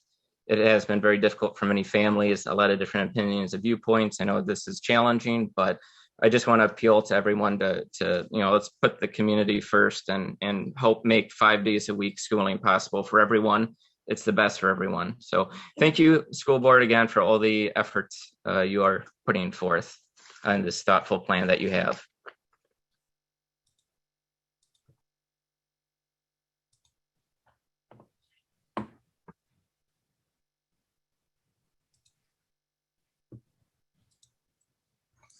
Kayla Gilgenbach, you want to talk now? Thank you. Yes, Kayla Gilgenbach, 2662 North 114th Street. I really like the plan and the metrics put out today because 5 days a week in school is very important to me for my son. His health is also really important to me, and so I also applaud the recommendation for students to be masked. Masks are an easy mitigation against the spread of the virus. It's a no-brainer that kids should be masked this year. It is the CDC recommendation, and it makes scientific sense, especially for the elementary kids who cannot be vaccinated. When a community embraces masking, it protects the most vulnerable. Our younger children who cannot be vaccinated, or older kids and adults like myself who cannot be vaccinated. I'm allergic to the vaccine. So I put my health in the hands of others, asking them to get vaccinated if they can and wear a mask to help protect those of us who need that extra protection.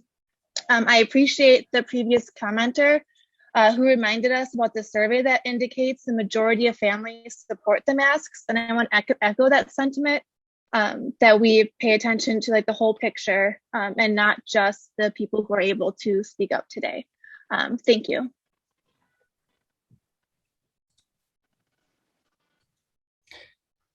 Catherine Hudson, I have to promote you as a panelist because you're using an older version of Zoom. So if you just remember to turn off your video once you connect, if it does turn on.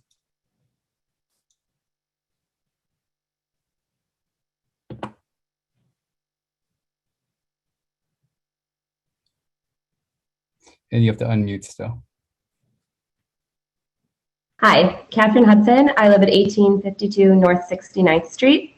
First of all, I just want to say thank you to the board and thank you to Dr. Means for the plan.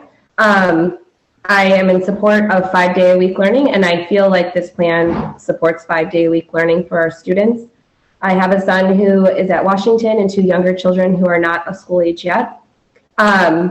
I know that there are those who are opposed to masking that have spoken earlier in the evening, and they have mentioned that COVID will always be here as more strains develop. We know that part of why the Delta strain has developed and is spreading is because members of our community have not taken proper mitigation measures, such as masking. So I support masking for our students, and I appreciate that this plan does include masking requirements for those that are unvaccinated, because that is what is going to stop the continuation of the development of strains. Additionally, we don't know, even though students may or children may not be getting very sick right now, we don't know what the long-term implications of getting COVID are for our children, how many of them may develop long-haul COVID symptoms or have serious effects later on in life. So thank you for this plan. And yeah, I'd like to reiterate that there may be a vocal few who are present in the room, but there are many more at home who are in support of masking. Thank you.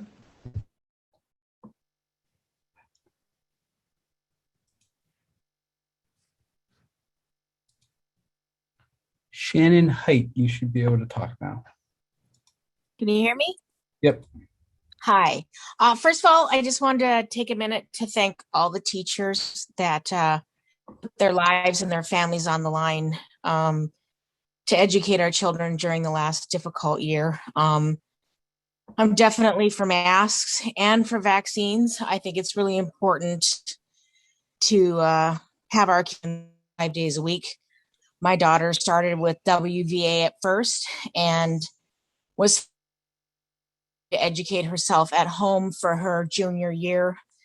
I let her back in January because I felt more comfortable with the way the school had the school better for keeping them distant and the masks required.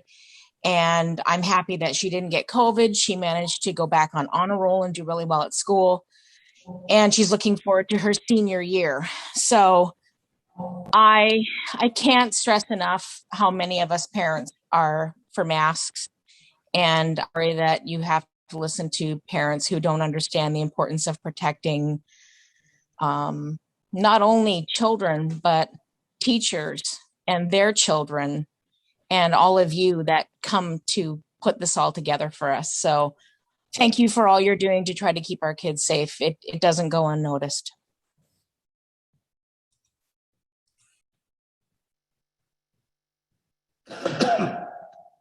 Desmond, you can talk now. Hi, this is Patrick Ford. I'm at 2257 North 73rd Street. And I just want to say first, I and my wife and my family are deeply appreciative of what the school board has been doing throughout the pandemic. Your efforts have been nimble, as someone said previously, and also responsive, and you've been doing a really good job in a historically difficult situation. So appreciate that. I have to believe that I speak for most Wauwatosa residents when I say this next part. I want my kids to be in a school where all the teachers and all the staff are vaccinated, and all of the students who can be vaccinated are vaccinated, and all their parents are vaccinated, and everyone's wearing a mask. Because that would be an environment where all the adults and the children are doing their best to take care of each other. I want them to be in a place like that. So if the district can come up with a school where that's all happening, then you can sign me up. That said, I think they're probably in the next best place, which is Wauwatosa Montessori. The teachers and staff there, they've really taken care of my daughters over the last year and a half. And, my girls who are ages 6 and 9 have been making it, through this, really difficult time with more patience and more acceptance than most of the adults that I know. And they're really flourishing. So I just want to say thank you to you, the school board, and to the teachers and the role models at Wauwatosa Montessori. Thank you.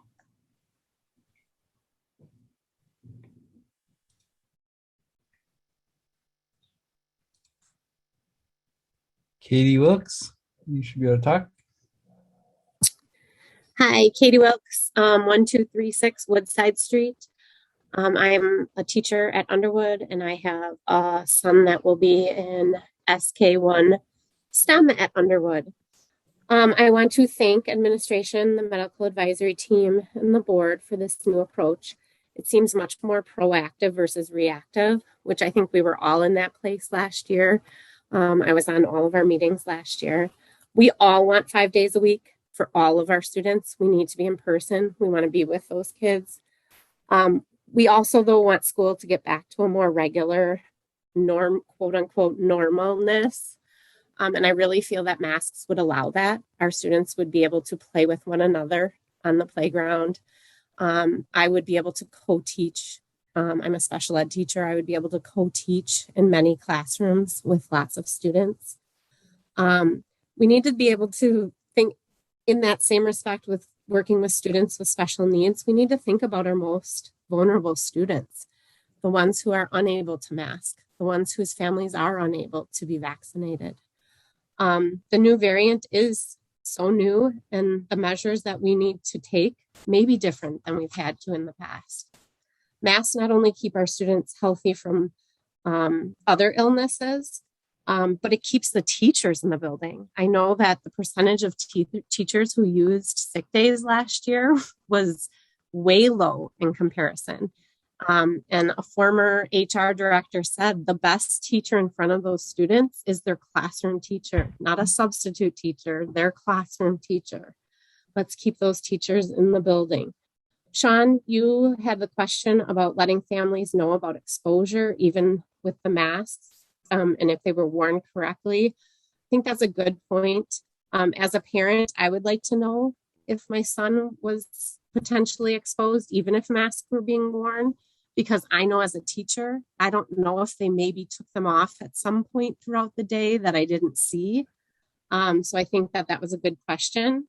And I also liked President Doman, you made a comment about this is going to require a team effort. Yes, get your vaccines, people. Wear masks when you're out in public and in places with lots of people. Finally, I want to leave with, well, people have mentioned that the adults don't seem to matter as much as the students in this case. It really is important for your students to have teachers and adults who are mentally well teaching them each day. And I think that for a lot of teachers, as that survey showed, do want us to be wearing masks. Thank you.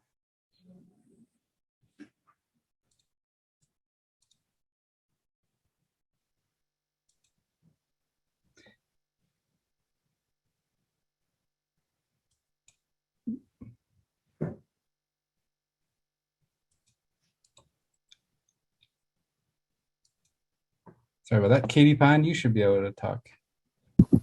All right, good evening. Can you hear me? Yep. All right. Well, like our previous speaker, I'm also lucky enough to be an parent and an Underwood teacher. And I do want to speak in favor of masks. I know everybody's goal is to have all students present 5 days a week. I know masks aren't fun. I don't love wearing them. My students don't love wearing them. My kids don't love wearing them. But if we look at the mitigation efforts that we had in place last year, masks being one of them, it wasn't just COVID that was mitigated. We had very little cold, very little flu, very little kids getting a lot of sicknesses in general. And while I know that's not what we're talking about here, those things look like COVID. And those lead to unnecessary quarantines and unnecessary times out of school. Any sort of symptom that goes along with those. So I'm in favor of the masks along with other mitigation efforts to keep our students in school and to keep them learning and to catch up where they need to. Excuse me, I was very vocal. I sent lots of emails and I was nervous and frustrated navigating much of last school year, but I feel like the work of my colleagues, my leadership at my school, and the thoughtful decision-making by the board made last year very successful. And I really trust and have more confidence in this school year based on decisions and the people I worked with last year. So thank you for the work that you do. As I said, I'm in favor of the masks.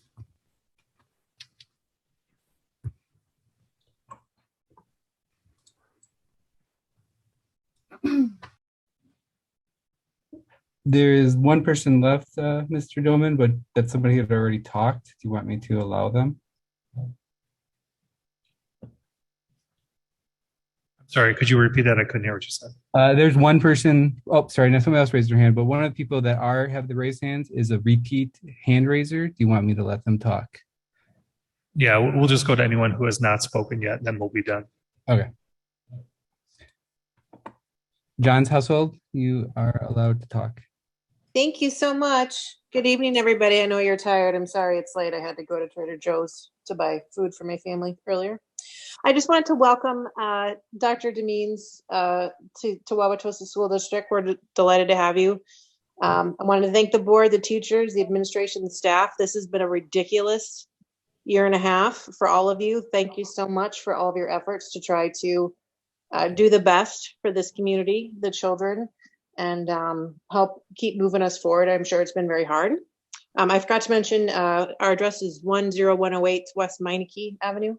I'm all for favor of, 5 days in person would be great.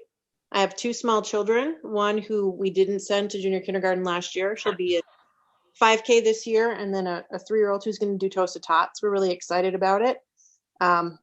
A couple things, I do think there should be a different plan potentially for elementary kids versus junior high and high school. There are some different needs for those age groups. You can hear that with the passionate pleas of many of the parents who have also had a rough go the last year or two.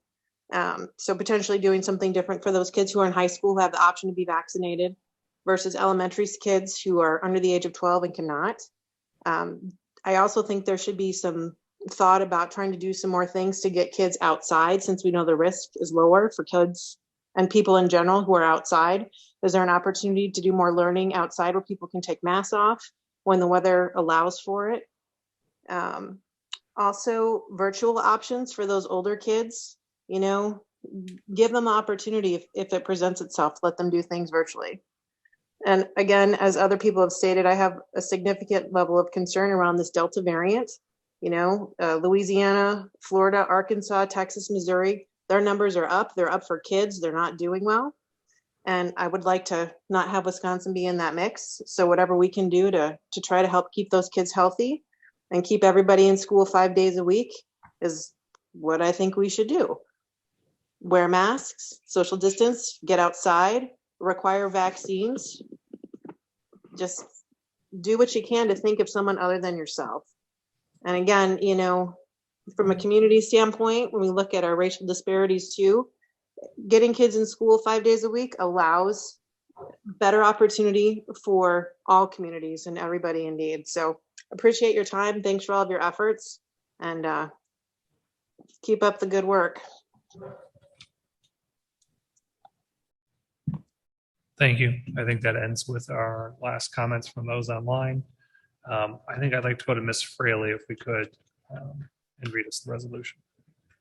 Say again? Yeah, if you could read us the resolution. I can. It is recommended that the school board approve the reentry plan for the 2021-2022 school year as presented, and I so move. Second. Thank you. We have a motion and a second. I will open it back up to board comments or questions following our public comment period.